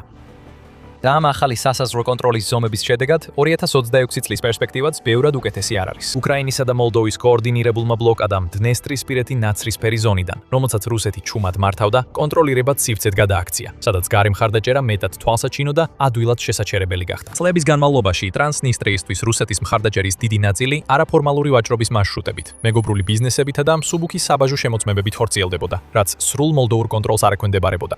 ამ მარშრუტების დახურვით მოლდოვამ და უკრაინამ რუსეთის ყოფნა უფრო რთულად შესანარჩუნებელი და ბევრად ნაკლებად ეფექტური გახადეს, როგორც ზეწოლის ინსტრუმენტი ევროკავშირში ინტეგრაციის წინააღმდეგ. ამ ნაბიჯმა აშკარად გააბრაზა პუტინი და მან რეაგირება გააძლიერა. პირველ რიგში მან გადადგა ნაბიჯი, რომ მისთვის უფრო მარტივი ყოფილიყო რუსეთის ძალების საზღვრის საზღვარგარეთ კანონიერად განთავსება. მაისის 13-ში რუსეთის სახელმწიფო დუმამ მიიღო კანონი, რომელიც პუტინს ანიჭებს უფლებამოსილებას საზღვარგარეთ განათავსოს რუსული ჯარები იმ რუსი მოქალაქეების დასაცავად, რომლებიც დააკავეს, დააპატიმრეს ან სასამართლოს წინაშე წარადგინეს უცხოურმა სასამართლოებმა, ან საერთაშორისო სასამართლო ორგანოებმა, რომლებიც მოსკოვის მიერ აღიარებული არ არის. მოსკოვი კიევის მთავრობას ლეგიტიმურად არ აღიარებს და როგორც ჩანს, არც სანდუს მთავრობასთან აღიარების შეწყვეტა არის შორს. რუსეთის საგარეო საქმეთა სამინისტროს წარმომადგენელმა მარია ზახაროვამ ნათლად განაცხადა, რომ ეს ნაბიჯი ნაწილობრივ მაინც პირდაპირ კიშინიოვის წინააღმდეგ იყო მიმართული ხთული. ტრანსნისტრიაში მცხოვრები ჩვენი თანამოქალაქეების წინააღმდეგ ნებისმიერი აგრესია მიიღებს დაუყოვნებელ და შესაბამის პასუხს, განაცხადა მან პრესკონფერენციაზე და დაამატა, რომ მოსკოვი მზად არის გამოიყენოს ყველა საჭირო საშუალება ადგილობრივი მოსახლეობის უსაფრთხოების უზრუნველსაყოფად. 2 დღის შემდეგ, 15 მაისს, ვლადიმირ პუტინმა ხელი მოაწერა კანონს, რომელიც ტრანსნისტრიაში მცხოვრებთათვის მოქალაქეობის მიღების პროცედურას აჩქარებს. კანონი ტრანსნისტრიაში მცხოვრებ 18 წელზე უფროსი ასაკის პირებს საშუალებას აძლევს მიიღონ რუსეთის მოქალაქეობა, რუსული ენის, რუსეთის ისტორიისა და კანონმდებლობის ცოდნის დამადასტურებელი დოკუმენტების წარდგენის გარეშე, რაც ჩვეულებრივ მკაცრი მოთხოვნაა. ასევე მათ აღარ მოუწევთ რუსეთის ტერიტორიაზე 5 წლის განმავლობაში ცხოვრების მოთხოვნის დაკმაყოფილება მოქალაქეობის მისაღებად. სანდუმ ნამდვილად გამოეხმაურა ამ ამბავს. პუტინის დეკრეტში ნათქვამია, რომ ეს გადაწყვეტილება მიღებულია ინდივიდებისა და მოქალაქეების უფლებებისა და თავისუფლებების დასაცავად, საერთაშორისო სამართლის ზოგადად აღიარებული პრინციპებისა და ნორმების გათვალისწინებით. სანდუ ამას კატეგორიულად უარყოფს. ის ამტკიცებს, რომ კრემლი ცდილობს ადგილობრივი მოსახლეობის ფარული მობილიზაცია მოახდინოს, რათა გააძლიეროს თავისი ძალები რუსეთის სრულმასშტაბიან შეჭრაში უკრაინაში. ის ასევე ამტკიცებს, რომ მოსკოვი პასპორტების პოლიტიკას იყენებს პოლიტიკური ზეწოლის მოსახდენად კიშინიოზე, რადგან მოლდოვა აგრძელებს რეგიონის რეინტეგრაციის გეგმებს. და ის დარწმუნებით აცხადებს, რომ ეს არ იმუშავებს, რადგან დნესტრისპირელთა უმრავლესობა სურს იყოს მოლდოველი და შეუერთდეს ევროკავშირს. RFIDW-სთან ვრცელ ინტერვიუში მან თქვა, ჯერა რომ მათ, ვისაც რუსული მოქალაქეობა სურდა, ალბათ უკვე მიიღეს წარსულში, მაგრამ ასევე ვერ ვხედავ, რატო უნდა უნდოდეთ ხალხს დღეს რუსული მოქალაქეობა. პირიქით, ბევრმა ადამიანმა, ვისაც მოლდოვური პასპორტი არ ჰქონდა, ახლა უკვე მიიღო იგი. ხალხს სურს იყოს ევროკავშირის მოქალაქე, არა რუსეთის მოქალაქე. მან ესტონეთის დედაქალაქ ტალინში უსაფრთხოების კონფერენციაზე რამდენიმე დღით ადრე თქვა, რომ უკრაინაში ომის დაწყების შემდეგ რეგიონის უმეტესმა მოსახლეობამ აიღო მოლდოვის მოქალაქეობა, რადგან თავს უფრო უსაფრთხოდ გრძნობდნენ მოლდოვის რესპუბლიკის მოქალაქეობით და არა რუსეთის მოქალაქეობით. მაშ ადასტურებ თუ არა ფაქტები მის სიტყვებს. მოლდოვა ორმაგ მოქალაქეობას აძლევს უფლებას, ისევე როგორც დნესტრისპირეთი. დნესტრისპირეთი გასცემს საკუთარ პასპორტს, მაგრამ აფხაზეთისა და სამხრეთ ოსეთის გარდა, რომლებიც ასევე არაღიარებული გამოყოფილი რეგიონებია საქართველოში, მას არავინ აღიარებს, არც კი რუსეთი. ამიტომ დნესტრისპირელებისთვის, ვინც სურს საზღვრებს გარეთ მოგზაურობა, ორმაგი მოქალაქეობა აუცილებელია. 2015 წლის აღწერის მიხედვით, რეგიონში დაახლოებით 475,000 ადამიანი ცხოვრობს, რომელთაგან მინიმუმ 358,000 მოლდოვის მოქალაქეობა აქვს. დაახლოებით 220,000 რუსეთის მოქალაქეობა აქვს, ხოლო კიდევ დაახლოებით 100,000 უკრაინის მოქალაქეობა. ასე რომ მარტივი მათემატიკით ვიგებთ, რომ ბევრს 2 ან მეტი პასპორტი აქვს. უდავოა, რომ მარცხენა სანაპიროს მცხოვრებთა მხრიდან მოლდოვის პასპორტებზე განაცხადები რაოდის რაოდენობა იზრდება და სანდუ თითქმის უეჭველად მართალია თავის განცხადებაში, რომ ევროკავშირში გაწევრიანების პერსპექტივა მთავარი ფაქტორია. 2025 წელს 2000-ზე მეტმა მცხოვრებმა მოლდოვის პასპორტზე გააკეთა განაცხადი, რაც 2024 წელთან შედარებით 50%-ით გაზრდილია. მაგრამ თუ ცოტა უფრო უკან დავიხედავთ, 2022-23 წლებში მთავრობამ განაცხადა, რომ გაცემული იყო 38040 პასპორტი, რაც მიუთითებს, რომ ბოლო დროს მნიშვნელოვანი შემცირება. ოფიციალური სტატისტიკაც გვიჩვენებს, რომ მოლდოვის მოქალაქეობის მქონეთა უმრავლესობამ ეს მოქალაქეობა მიიღო უკრაინაში ომის დაწყებამდე და არა მის შემდეგ. მიუხედავად იმისა, რომ ნამდვილად ასეა, 2022 და 2023 წლებში განაცხადების რაოდენობა გაიზარდა 330,528 მცხოვრებს, რაც ამჟამინდელი საერთო რაოდენობის 90%-ზე ბევრად მეტია. უკვე მიღებული ჰქონდა მოლდოვის პასპორტი 2020 წლის ბოლოსთვის. ეხლა სამართლიანობისთვის მიუხედავად იმისა, რომ არ მინდა შევამცირო იმ სწრაფად გაცემული მოქალაქეობის სერიოზული ესკალაციის მნიშვნელობა, თელ ამ ამბავში გარკვეული ფარსის ელემენტიც არის. რუმინეთი დიდი ხანია სთავაზობს მოლდოველებს დაჩქარებულ მოქალაქეობას საერთო ისტორიისა და წარმოშობის საფუძველზე. ეს გადაწყვეტილება შედეგით შეატრება, თუნდაც არა გეოპოლიტიკური განზრახვით, რუსეთში მოქმედ კანონებს დნესტრისპირელებისთვის. რუმინეთის კანონის მე-11 მუხლის მიხედვით, მოლდოველები, რომლებიც დაამტკიცებენ რუმინელი ან ბესარაბიელი მოქალაქეების შთამომავლობას, განსაკუთრებით ისინი, ვინც 1940 წლამდე ცხოვრობდნენ ამ რეგიონში, უფლებამოსილნი არიან მიიღონ რუმინეთის მოქალაქეობა გამარტივებული წესით. ეს პროცესი როგორც წესი 2-დან 3 წლამდე გრძელდება და ბევრ განცხადებელს გათავისუფლება აქვს საცხოვრებელი და ენის მოთხოვნებისგან. ეს მნიშვნელოვანი გამარჯვებაა წარმატებული განცხადებლებისთვის. თუ წარმოშობის დამადასტურებელი დოკუმენტი არ აქვთ, მოლდოվել განცხადებლებს რუმინეთში მუდმივად უნდა იცხოვრონ 8 წლის განმავლობაში და ჩააბარონ რუმინული ენისა და ეროვნული კულტურის ნორმების ტესტები, სხვა მოთხოვნებთან ერთად. ეს პოლიტიკა მოლდოველებს საშუალებას აძლევს მიიღონ ევროკავშირის მოქალაქეობა, რაც მათ აძლევს ვიზის გარეშე მოგზაურობის, მუშაობისა და ცხოვრების უფლებას მთელ ევროკავშირში, დვეშიში, დაახლოებით ისე, როგორც რუსეთის მოქალაქეობა აძლევს ტრანსნისტრიელებს ასეთ შესაძლებლობას რუსეთში. საოცარი არ არის, რომ 2024 წლისთვის ასობით ათასმა მოლდოველმა, რაც მოსახლეობის მე-13-ზე მეტია, ამ გზით მიიღო რუმინეთის პასპორტი, მათ შორის თავად სანდუმაც. მართლა სანდუ ამბობს, რომ ის მისცემდა ხმას მოლდოვისა და რუმინეთის გაერთიანებას, თუ ამ საკითხზე რეფერენდუმი ჩატარდებოდა მის ქვეყანაში. მოლდოვამ უკვე აირჩია რუმინეთს და ინეთთან გაერთიანება 1 საუკუნის წინ, როგორც ადრე აღვნიშნეთ. საბოლოოდ, თუ დნესტრისპირეთის საკითხი ვერ მორდება, გაერთიანება შეიძლება იყოს მოლდოვისთვის ევროკავშირში გაწევრიანების საუკეთესო გზა. სანდუს ურჩევნია, რომ მოლდოვა სუვერენული სახელმწიფო სტატუსით შეუერთდეს კავშირს, მაგრამ თუ ეს შეუძლებელი იქნება, რუმინეთთან გაერთიანება მისაღები გეგმა B იქნება. როგორც მან უთხრა RFIDW-ს, ჩვენ შეგვიძლია რუმინეთთან ერთად შევუერთდეთ ევროკავშირს და ეს მხოლოდ ჩვენი რწმენა არ არის. მოლდოვის მოსახლეობის უმეტესობა მხარს უჭერს ევროკავშირში ინტეგრაციას. ასევე არიან ადამიანები, რომლებიც რუმინეთთან გაერთიანებას უჭერენ მხარს. ამჟამად ჩვენ ბევრს მუშაობთ იმისთვის, რომ მოლდოვა ევროკავშირის ნაწილი გახდეს და ვიმედოვნებთ, რომ ეს სცენარი გაამართლებს. თუ ეს ერთი მიზეზით ან მეორეთი არ გამოვა, რა თქმა უნდა, სხვა ვარიანტებსაც განვიხილავთ. თავი მიზანია მოლდოვაში მშვიდობის შენარჩუნება და მოლდოვის თავისუფალ სამყაროში დარჩენა. დრო გვიჩვენებს ამდენი დნესტრისპირელი მიიღებს პუტინის შეთავაზებას. უკრაინის ომის განმავლობაში ყურადღება ძირითადად რუსეთის ტანკების დანაკარგებზე და იმაზე იყო გამახვილებული, რამდენად არის რუსეთი დამოკიდებული საბჭოთა ეპოქის ტექნიკაზე, რომელსაც უკრაინა ანადგურებს. მაგრამ რუსეთის მარაგების პრობლემა ამაზე ბევრად ღრმაა. ტანკების გარდა რუსეთს კიდევ ერთი მნიშვნელოვანი რესურსი ეწურება, რომელიც მის ომის ძალისხმევისთვის აუცილებელია. რაღაც ძლიერი, შეუცვლელი. ერთადერთი რამ, რაც რუსეთს უკრაინის წინააღმდეგ თავისი სასტიკი საჰაერო კამპანიის განხორციელების საშუალებას აძლევდა, ახლა დოდოს გზას ადგას. რუსეთს ბომბდამშენები უმთავრდება და ვერ ახერხებს იმების ჩანაცვლებას, რომლებიც ნადგურდება. რუსეთის ავიაციის სექტორში სერიოზული კრიზისია და ეს პუტინის 2027 წლის გეგმებისთვის კატასტროფას ნიშნავს. და ამჟამად არაფერია ისეთი, რაც რუსეთის პრობლემებს უკეთესად აჩვენებს, ვიდრე ის, რაც მის T-22 ბომბდამშენებთან ხდება. 16 ივნისს ევრომაიდან პრესმა გაამჟღავნა, რომ რუსეთმა უკრაინასთან ომი დაიწყო 91-22 M3 ბომბდამშენის მარაგით.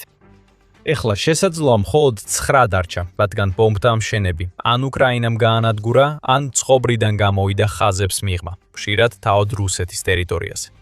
United 24 მედია ადასტურებს ამ ანგარიშს და აღნიშნავს, რომ Tu-22 M3-ის ავარია, რომელიც ივნისში მოხდა რუსეთის ირკუტსკის რეგიონში, მესამე შემთხვევაა ბოლო წლებში, რადგან 2024 და 2025 წლებშიც მსგავსი ინციდენტები მოხდა, ორივე იგივე ბელიას ავიაბაზაზე, რომელიც ამ რეგიონში მდებარეობს. ეხლა გამოცემა ამტკიცებს, რომ რუსეთის მთლიანი Tu-22-ის ფლოტის თითქმის 70% დაკარგულია. ეს პრობლემაა ორი მიზეზის გამო. პირველი, რას წარმოადგენს Tu-22 და რას ნიშნავს მათი ასეთი დიდი რაოდენობით დაკარგვა რუსეთისთვის. ეს თვითმფრინავი იყო პირველი ზებგერითი ბომბდამშენი, რომელიც საბჭოთა კავშირში სერიულ წარმოებაში შევიდა და Tu-22-ის ზოგიერთი ვარიანტი საბჭოთა არმიის შემადგენლობაში 60-იანი წლებიდან მსახურობს. არ ვიტყვით, რომ ეს მსოფლიოში ყველაზე შთამბეჭდავი ბომბდამშენია. ასე არ არის, მაგრამ მისი ზებგერითი სიჩქარეების კომბინაცია და სხვადასხვა ტიპის ფრთოსანი რაკეტებისა და სრიალა ბომბების გაშვების შესაძლებლობა მას მნიშვნელოვან იარაღად აქცევს რუსეთის არმიისთვის, რომელიც ცდილობს უკრაინის დასუსტებას მუდმივი საჰაერო დარტყმებით. ყოველი Tu-22-ის ჩამოგდება ნიშნავს ერთ თვითმფრინავს ნაკლებს, რომელსაც უკრაინაზე რაკეტებითა და ბომბებით იერიშისთვის გამოიყენებდნენ და ეს ის პრობლემაა, რომელსაც პუტინი არ უნდა შეეჯახოს. მაგრამ ბევრად უფრო დიდი პრობლემა ეს არის. რუსეთს ახალი Tu-22993 წლის შემდეგ აღარ გამოუშვია. რუსეთი მასობრივად კარგავს Tu-22-ს და არც ერთი მათგანი არ იცვლება ახალით. უკრაინის ოპერაცია ობობის ქსელმა მხოლოდ 2025 წლის ივნისში 12 Tu-22 გაანადგურა, როდესაც დარტყმა მიაყენა ბელიას, ოლენიისა და დიაგილევოს ბაზებზე განთავსებულ ბომბდამშენებს. ომის დაწყებიდან დღემდე სულ მცირე 24 Tu-22 ან განადგურდა, ან დაზიანდა. და ერთადერთი რაც რუსეთს აქვს, არის მოდერნიზაციის პროგრამა, რომელიც გათვლილია იმ შემცირებულ მარაგებზე, რაც Tu-22-ებიდან ჯერ კიდევ დარჩა მის არსენალში. არ არსებობს სათადარიგო ნაწილები, ამიტომ ამ ბომბდამშენებიდან ერთ-ერთის მცირე დაზიანებაც კი შეიძლება მისი სრულად ჩამოწერით დასრულდეს, რადგან რუსეთს არ აქვს საჭირო რესურსები მისი შეკეთებისთვის. ეს ნიშნავს, რომ ყოველი ჩამოგდებული Tu-22 არის ბომბდამშენი, რომელსაც რუსეთი ვეღარასდროს ჩაანაცვლებს. ყველაზე ცუდი ის არის, რომ ბომბდამშენების ჩანაცვლების შეუძლებლობა მხოლოდ ერთ მოდელს არ ეხება. ეს სისტემური წარმოების ჩავარდნის პრობლემაა, რომელიც ვრცელდება მთელ რუსულ ავიაკოსმოსურ ინდუსტრიაზე, როგორც სამხედრო, ასევე სამოქალაქო მიმართულებით. მოდით დავბრუნდეთ წარსულში, 2026 წლის იანვარში. იმ თვეში საინტერესო რამ მოხდა Tupolev-ის საავიაციო კონსტრუქტორულ და საწარმოო კომპანიაში, რომელიც პასუხისმგებელი იყო Tu-22-ის და რუსეთის სხვა რამდენიმე ბომბდამშენის შექმნაზე. გენერალურმა დირექტორმა ალექსანდრ ბობრუსევმა მიიღო მოულოდნელი გადაწყვეტილება, გადამდგარიყო. ან უпроსტორად, მას გადადგომა აიძულეს და მის ადგილას დანიშნეს იური ამბროსიმოვი, რომელიც მანამდე ეკონომიკისა და ფინანსების დირექტორის მოადგილედ მუშაობდა. ხელმძღვანელობის ცვლილება განსაკუთრებით აღსანიშნავი იყო, რადგან ის მოხდა 2024 წლის წინა წმენდის ტალღის შემდეგ. და ეს ნიშნავს, რომ კომპანია, რომელიც აწარმოებს და არემონტებს Tu-22M3-ს, Tu-160-ის და Tu-99MS, ახლა ახალი ხელმძღვანელობის ქვეშაა. რატომ უნდა გაინტერესებდეს ეს? თუ რამე ხსმენია რუსეთზე, იცი რომ ბიზნესების ხელმძღვანელობაში ცვლილებები იშვიათად ხდება. თუ კულისებში ისეთი კატასტროფული რამ არ ხდება, რასაც ვეღარ დამალავ ვერც ქთამებით და ვერც ფარულ გარიგებებით. და სწორედ ეს ხდება Tupolev-ში. აბრიშევი წავიდა მას შემდეგ, რაც მის კომპანიას რუსეთის თავდაცვის სამინისტრომ სასამართლოში უჩივლა. თითქმის ყველა ეს საჩელი კი Tupolev-ის მიერ კონტრაქტების შეუსრულებლობის გამის გამო იყო შეტანილი. სასამართლოს არჩელები შეიტანეს და კომპანია მილიონები გადაიხადა, მაგრამ ეს რეალობას ვერ შეცვლიდა. წარმოების გეგმები ვერ სრულდებოდა როგორც სამხედრო, ისე სამოქალაქო ავიაციის მიმართულებებში. Defense Express-მა საინტერესო მონაცემები გამოაქვეყნა. მათ აღნიშნეს, რომ რუსეთის თავდაცვის სამინისტრომ Tupolev-დან ჯამში თითქმის 53.5 მილიონი დოლარის კომპენსაცია მიიღო. ეს რიცხვი საინტერესოა, რადგან ის დაახლოებით Tu-95MS-ის ბომბდამშენის მოდერნიზაციის ღირებულებას უტოლდება და დაახლოებით მეოთხედია იმ თანხისა, რასაც რუსეთი Tu-160M-ის ასაშენებლად ხარჯავს. სხვა სიტყვებით რომ ვთქვათ, ეს დიდი თანხა არ არის. და თუ რუსეთის თავდაცვის სამინისტრომ მხოლოდ ეს თანხა მოითხოვა, ეს ბევრს ამბობს რუსეთის ბომბდამშენების წარმოების მდგომარეობაზე. კომპანიამ, რომელიც რუსეთის მოძველებული ბომბდამშენების განახლებაზეა პასუხისმგებელი, ვერც კი მოახერხა ერთი Tu-95MS-ის გამოშვება.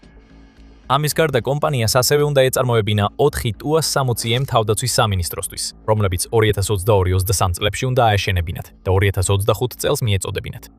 მაგრამ მხოლოდ 2 მიაწოდეს რუსეთის სამხედროებს და 2-ვე 2026 წელს ჩავიდა, რაც 1 წლით აჭარბებს თავდაპირველ ვადას. დაგვიანებული მიწოდება ერთი საკითხია, მაგრამ როცა აგვიანებ და მხოლოდ ნახევარ მნიშვნელოვან შეკვეთას ასრულებ, ეს ნიშნავს, რომ რუსეთის წამყვან ბომბდამშენების მწარმოებელ კომპანიაში რაღაც სერიოზულად არასწორად მიდის. და შეგვიძლია რამდენიმე Tu-22M3-ის პრობლემაც დავამატოთ ამ ყველაფერს.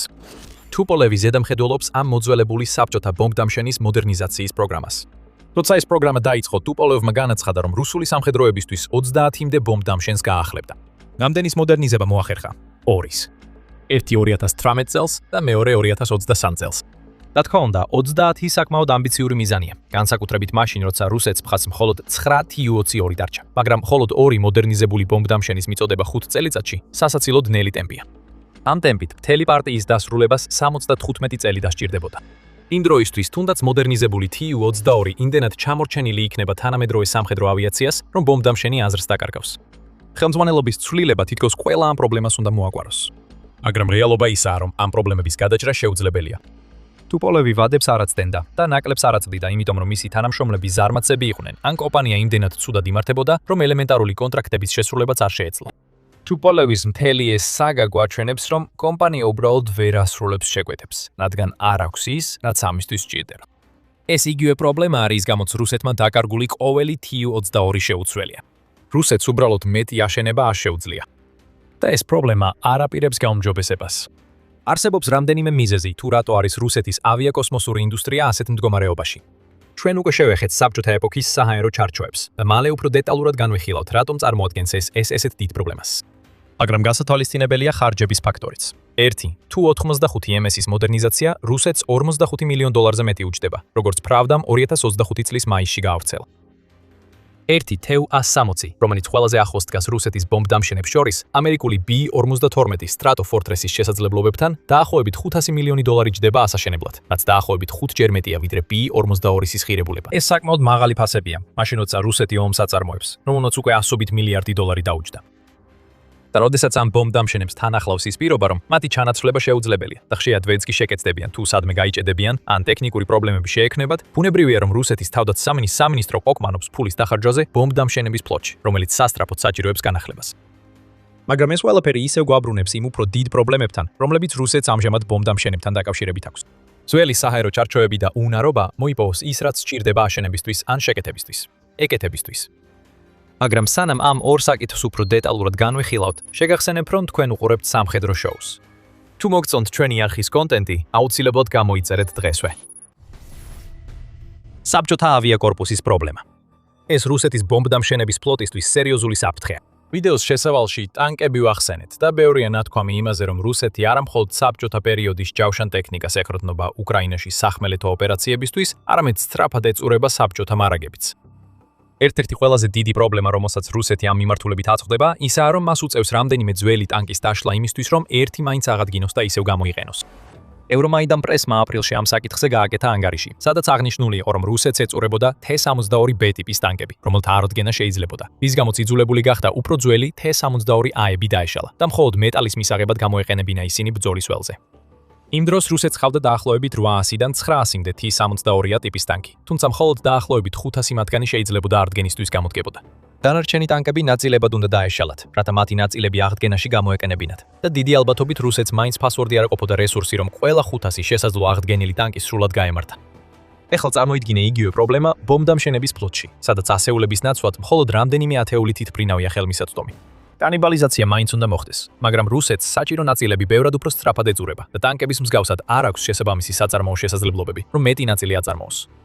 ეს ბომბდამშენები ძირითადად საბჭოთა ეპოქისაა და რუსეთმა დიდი ხნის წინ დახურა მრავალი ქარხანა, სადაც ამ თვითმფრინავების ასაწობი ნაწილები 10 წლეულების წინ მზადდებოდა. ეროვნული უსაფრთხოების ჟურნალი ასევე ამახვილებს ყურადღებას ამ საკითხზე და აღნიშნავს, რომ როდესაც ვლადიმერ პუტინმა დაიწყო უკრაინაში შეჭრა, რუსეთს ჰყავდა დაახლოებით 120 ბომბდამშენი თავისი Tu-22, Tu-85 და Tu-160 ტიპის ბომბდამშენების მარაგში. უკვე მაშინაც კი ავიაპარკის დაახლოებით მესამედი შეკეთებას ან მოდერნიზაციას გადიოდა და მწყობრიდან იყო გამოსული. მიუხედავად ამისა, მიიჩნეოდა, რომ ეს ბომბდამშენების ფლოტი საკმარისად დიდი იყო უკრაინის დასამუშავებლად. ასე არ აღმოჩნდა. და ეს არის პრობლემა, რადგან ამ სამი ბომბდამშენიდან ერთადერთი, რომელიც ჯერ კიდევ იწარმოება, არის Tu-160. და როგორც ვნახეთ, Tupolevis პრობლემებიდან ეს თვითმფრინავები აშენდება არც თუ ისე სწრაფად, რომ რუსეთის მიერ ბომბდამშენების დანაკარგები ანაზღაუროს. მას შემდეგ, რაც Tu-160-ის წარმოება 2019 წელს განახლდა, მხოლოდ 6 გადაეცა რუსეთის შეიარაღებულ ძალებს. რუსეთმა ორჯერ მეტი ბომბდამშენი დაკარგა მხოლოდ ოპერაცია Spider-Web-ის დროს და კიდევ ბევრად მეტი სხვა შემთხვევებში. რაც შეეხება დანარჩენ ორს, საბჭოთა ეპოქის Tu-22-ებისა და Tu-85-ების წარმოება 1993 წელს დასრულდა, როდესაც რუსეთის ფედერაციამ გადაწყვიტა, რომ სჯობდა ეს თანხა შეენარჩუნებინა, ვიდრე საბჭოთა კავშირის დაშლის შემდეგ მეტი ბომბდამშენების წარმოებაში ჩაედო. 2026 წელს რუსეთს სასწრაფოდ სჭირდება ამ ქარხნების აღდგენა და ამუშავება, მაგრამ ამ ეტაპზე ეს შეუძლებელია. ამ ძველი ბომბდამშენების წარმოებისთვის საჭირო ინფრასტრუქტურის დიდი ნაწილი 80-იან წლებში დაშალეს, ხოლო მათი აგებისთვის საჭირო ცოდნის დიდი ნაწილი ან იმ ადამიანებთან ერთად წავიდა საფლავში, ვინც ფლობდა მას, ან სხვა მიზეზების გამო მიუწვდომელია. ეს არის მიზეზები, რის გამოც რუსეთმა დაკარგული ყოველი ბომბდამშენი შეუცვლელია და მისი დაკარგვა უმნიშვნელოვანესია. და რომ კიდევ უფრო დაანძიმოს მდგომარეობა, ეს პრობლემა მთელ რუსეთის სამხედრო ძალებში გვხვდება. საბჭოთა ეპოქის სისტემები, რომლებზეც პუტინი ასე ძლიერი ოდამოკიდებული უკრაინის წინააღმდეგ ომში ერთჯერადია.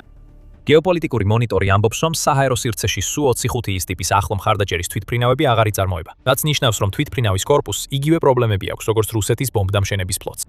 T-80-ის ტანკების ოჯახიც ვერ იცვლება. რაც ნიშნავს, რომ ყოველი ახალი T-80, რომელსაც ბრძოლის ველზე ვხედავთ, სინამდვილეში უბრალოდ კიდევ ერთი აღდგენილი ტანკია, რომელიც რუსეთმა სხვა T-80-ებიდან ნაწილების მოხსნით შექმნა. რუსეთის A-50 საჰაერო ადრეული გაფრთხილებისა და მართვის თვითმფრინავიც იგივე კატეგორიაშია. მოკლედ რომ ვთქვათ, თუ ის საბჭოთა ეპოქაში იყო დამზადებული, რუსეთს აღარ აქვს არც ინსტრუმენტები და არც ცოდნა რომ ის ჩაანაცვლოს. აი რა ხდება მაშინ, როცა სამხედრო ძალა ვერ ახერხებს საჭირო დონეზე მოდერნიზაციას და ამასთან ერთად უარს ამბობს იმ ძველი სისტემების მოვლაში ინვესტირებაზე, რომლებზეც არის დამოკიდებული. ბოლოს და ბოლოს მარაგები იწყებს ამოწურვას. დაუბრუნდეთ რუსეთის ბომბდამშენებს. აი, რატომ არის მნიშვნელოვანი, რომ ამდენი ასეთი თვითმფრინავი შეუცვლელია ბომბდამშენებისთვის? ომის დიდი ნაწილის განმავლობაში რუსეთი თავის ბომბდამშენებს ისე არ იყენებდა, როგორც თქვენ იფიქრებდით. მან მალე ისწავლა, რომ უკრაინის ტერიტორიაზე თვითმფრინავების გადაფრენა კატასტროფის რეცეპტი რეცეპტია. 2022 წლის მაისისთვის უკრაინამ რუსეთის 199 თვითმფრინავი გაანადგურა. იმ დროს იუწყებოდა უკრაინფორმი და პუტინის პასუხი ამაზე იყო ის, რომ გამანადგურებლები და ბომბდამშენები უკრაინის საჰაერო თავდაცვის ზონის მიღმა გაიყვანა. მას შემდეგ სტრატეგია მარტივი იყო. გააგზავნე ბომბდამშენები და გამანადგურებლები ჰაერში, გააშვებინე მათ ფრთოსანი რაკეტები და მართვადი ბომბები. შემდეგ კი დააბრუნე უკან ისე, რომ უკრაინის ტერიტორიაზე შესვლა არ დასჭირდეთ. ეს სტრატეგია, რომელსაც რუსეთი წლებია ეყრდნობა და 2026 წელს მის გაძლიერებას ცდილობს. 1 ივნის France 24-მა გაავრცელა ინფორმაცია, რომ რუსეთმა მაისში უკრაინის მიმართულებით 211 რაკეტა გაუშვა, რაც ომის დაწყების შემდეგ ერთ-ერთი ყველაზე მაღალი თიური მაჩვენებელია. ევრომაიდან პრესი ავრცელებს ინფორმაციას, რომ რუსეთი ყოველდღიურად უკრაინის მიმართულებით 180-დან 250-მდე მართვად ბომბს უშვებს, რაც დღეში 200 საბრძოლო გაფრენას საჭიროებს და შედეგად პილოტებსა და მათ თვითმფრინავებს უზარმაზარ დატვირთვას აყენებს. ეხლა წარმოიდგინეთ ეს საჰაერო თავდასხმების ტემპი, როცა მას რუსეთის ბომბდამშენების პრობლემას შევადარებთ. რუსეთის ბომბდამშენები გამოიყენება როგორც ფრთოსანი რაკეტების, ასევე მართვადი ბომბების გასაშვებად. ყოველ ჯერზე, როცა ასეთი ბომბდამშენი ჩამოვარდება, იქნება ეს უკრაინის შეტევის შედეგად ბაზაზე, თუ უბრალოდ ტექნიკური პრობლემების გამო, რომლებიც გამოწვეულია ზედმეტად ხშირი გაფრენებით, ეს ნიშნავს, რომ ერთი საფრთხე სამუდამოდ გამორთულია. ნელ-ნელა, მაგრამ აუცილებლად, რუსეთს უმთავრდება მისი შეუცვლელი Tu-22-ები და Tu-85-ები. ხოლო Tu-60-ის ის აშენებს ბევრად უფრო ნელა, ვიდრე საჭიროა ამ ზეწოლას რომ აჰყვეს. როცა ბომბდამშენები გამოილევა, შეტევებით შეწყდება. ასევე არსებობს ბირთვული საკითხიც, რომელიც გასათვალისწინებელია. როდესაც უკრაინამ ოპერაცია ობობის ქსელის დროს რუსეთს ამდენი ბომბდამშენი გაუნადგურა, ერთ-ერთი მთავარი თემა, რაზეც შემდეგ საუბრობდნენ, იყო ის, თუ რა გავლენა იქონია ამ დარტყმამ რუსეთის ბირთვულ საფრთხეს. Tu-22-ის ბირთვული იარაღის გადატანა შეუძლია, ისევე როგორც Tu-85-სა და Tu-60-ის. თუ ეს თვითმფრინავები ან შეუცვლელია, ან ისეთი ნელი ტემპით შენდება, რომ თითქმის მნიშვნელობას კარგავს, მაშინ საჰაერო ბირთვული საფრთხე სწრაფად მცირდება. და როგორც კი თითოეული Tu-22 განადგურდება, მასთან ერთად ქრება მისი ბირთვული იარაღის გაშვების შესაძლებლობაც, რომელიც აღარასდროს აღდგება. იმის გათვალისწინებით, თუ როგორ უყვარს რუსეთს ბირთვული ძალის დემონსტრირება დაშინების ტაქტიკის სახით, მისი ბირთვული ტრიადის დიდი ნაწილის რეალურ დროში დაშლა არის. რუსეთის ბირთვული მუქარა თვეთვეზე ძალას კარგავს, მაგრამ პუტინისთვის მთავარი პრობლემა ესაა: აღდგენის გზა არ არსებობს, სანამ უკრაინის ომი გრძელდება. უკვე ვისაუბრეთ საბჭოთა თვითმფრინავების კონსტრუქციულ პრობლემაზე და იმ უამრავ სირთულეზე, რაც რუსეთს აქვს ძველ ბომბდამშენებზე დამოკიდებულების გამო, რომლებიც ვერ აშეკეთდება ან ჩანაცვლდება. მაგრამ უფრო ფართო პრობლემა ისაა, რომ რუსეთის ავიამშენებლობა მთლიანად კრიზისშია. ეს ჩანს Tu-60-ის ვადაგადაცილებებსა და უკიდურესად ნელ წარმოების ტემპში. თუმცა, თუ რუსეთის სამოქალაქო ავიაციის სექტორს შევხედავთ, იქაც პრობლემებია. 2025 წლის აგვისტოს ანგარიშში Reuters-მა გამოავლინა, რომ რუსეთს სულ უფრო ხშირად უწევს გრძელი და ძვირადღირებული არაპირდაპირი იმპორტის მარშრუტების გამოყენება, რათა მოიპოვოს კომპონენტები, რომლებიც საჭიროა მისი 700 თვითმფრინავის ფლოტის ფრენისთვის მზადყოფნაში შესანარჩუნებლად. მთავარი პრობლემა ისაა, რომ ამ თვითმფრინავების უმეტესობა Boeing-ისა და Airbus-ის წარმოებულია, რომლებიც არც ერთი არ არის რუსული კომპანია. სანქციები ძლიერად აზიანებს რუსეთის ავიაკოსმოსურ ინდუსტრიას. იანვარში Moscow Times-მა გაავრცელა ინფორმაცია, რომ რუსეთის ერთ-ერთი გამოსავალი ამ სიტუაციით გამოწვეული გარდაუვალი დეფიციტის დასაძლევად იქნება ის, რომ 2026 და 2027 წლებში რუსული ავიაკომპანიებისთვის საბჭოთა ეპოქის კონსერვირებული თვითმფრინავების გადაცემა იგეგმება. ეს გამოსავალი არ არის. ეს არის იმ პრობლემის გაგრძელება, რომელსაც ხედავთ რუსეთის ბომბდამშენების ფლოტში. თუ სამხედრო თვითმფრინავებს დაუბრუნდებით, რუსეთის თანამედროვე საჰაერო ხომალდებიც კი ვერ გაურბიან სანქციების პრობლემებს. როგორც Su-35-ში, ასევე Su-35S-ში დაახლოებით 80% კრიტიკული ელექტრონული კომპონენტებისა, რომლებიც საჭიროა ამ თვითმფრინავების გამოსაყენებლად, დასავლეთშია წარმოებული. რუსეთს არ უთქვამს, რამდენი დასავლური ნაწილი გამოიყენება TU-160-ის დასამზადებლად, მაგრამ ვარაუდობთ, რომ მაინც არის გარკვეული რაოდენობა, რადგან რუსეთის თანამედროვე გამანადგურებელ თვითმფრინავებს ისინი ასე ძალიან სჭირდებათ. სანქციები ამ თანამედროვე სამხედრო საფრენ აპარატებსაც ისეთივე მტკივნეულად ურტყამს, როგორც კომერციულ სექტორს, რაც აიძულებს რუსეთს უფრო მეტად დაეკუთვნოს საბჭოთა ეპოქის ბომბდამშენებსა და სხვა საფრენ აპარატებს, რომლებიც იცის, რომ შეუცვლელი. ეს ეპიკური მასშტაბის ჩაკეტილი წრეა და შესაძლოა საბოლოოდ რუსეთის საჰაერო ძალების განადგურებამდე მიიყვანოს. საბოლოოდ ყველაფერი იმაზე დადის, რომ რუსეთს აღარ შეუძლია თვითმფრინავების წარმოება. იქნება ეს თანამედროვე გამანადგურებლები თუ საბჭოთა ეპოქის ბომბდამშენები. რაც უფრო მეტად ეყრდნობა რუსეთი მოძველებულ თვითმფრინავებს, მით უფრო იზრდება მათი მწყობრიდან გამოსვლის და შეუცვლელად დარჩენის შანსი, რაც უკრაინის წინააღმდეგ საჰაერო იერიშების შემცირებას გამოიწვევს. მაგრამ თუ რუსეთი შეწყვეტს თავისი ბომბდამშენების გამოყენებას, შედეგი იგივე იქნება. ეს უკრაინის გამარჯვებაა და რუსეთისთვის არანაირი მოგება არ არის. და სანამ ომი არ დასრულდება და სანქციები არ მოიხსნება, რუსეთის ავიამშენებლობისთვის გვირაბის ბოლოს სინათლე არ ჩანს. რუსეთის ბომბდამშენების მარაგი ინგრევა. მას დარჩა მხოლოდ რამდენიმე ათეული იმ ფლოტიდან, რომელიც ოდესღაც 100-ზე მეტ ითვლიდა. და პუტინისთვის ეს კიდევ ერთი მარცხია, რადგან ვერ გათვალა რა სჭირდება რუსეთს იმისთვის, რომ იყოს ის სამხედრო ძალა, რომელიც მისი თქმით არის. ეს აღარ არის ცივი ომის ეპოქა, მაგრამ რუსეთი ისევ იბრძვის თითქოს ის დრო იყოს და მისი ბომბდამშენები ამის საფასურს იხდიან. ამ დროს უკრაინა თანამედროვე და ასიმეტრიული მეთოდით ურტყამს რუსეთს ციდან. სანამ რუსეთი ცდილობს ბომბდამშენების პრობლემის გადაჭრას, ახალი და უფრო ძლიერი უკრაინული დრონები ქაოსს ქმნიან რუსეთის ლოგისტიკაში, ოკუპირებულ ტერიტორიებზე. მხოლოდ ერთ ძლიერ იერიშში უკრაინამ გაანადგურა 50 რუსული მანქანა მნიშვნელოვან ხიდზე, რომელიც ოკუპირებულ ყირიმს უკავშირდება. გაიგეთ მეტი ამ დარტყმის შესახებ და რას ნიშნავს ეს უკრაინის ყირიმის სტრატეგიისთვის ჩვენს ვიდეოში. თუ მოგეწონათ ეს ვიდეო, არ დაგავიწყდეთ გამოიწეროთ სამხედრო შოუ, რომ ნახოთ მეტი რეპორტაჟი იმის შესახებ, რაც რეალურად ხდება რუსეთის სამხედრო ძალებში. მადლობა ყურებისთვის.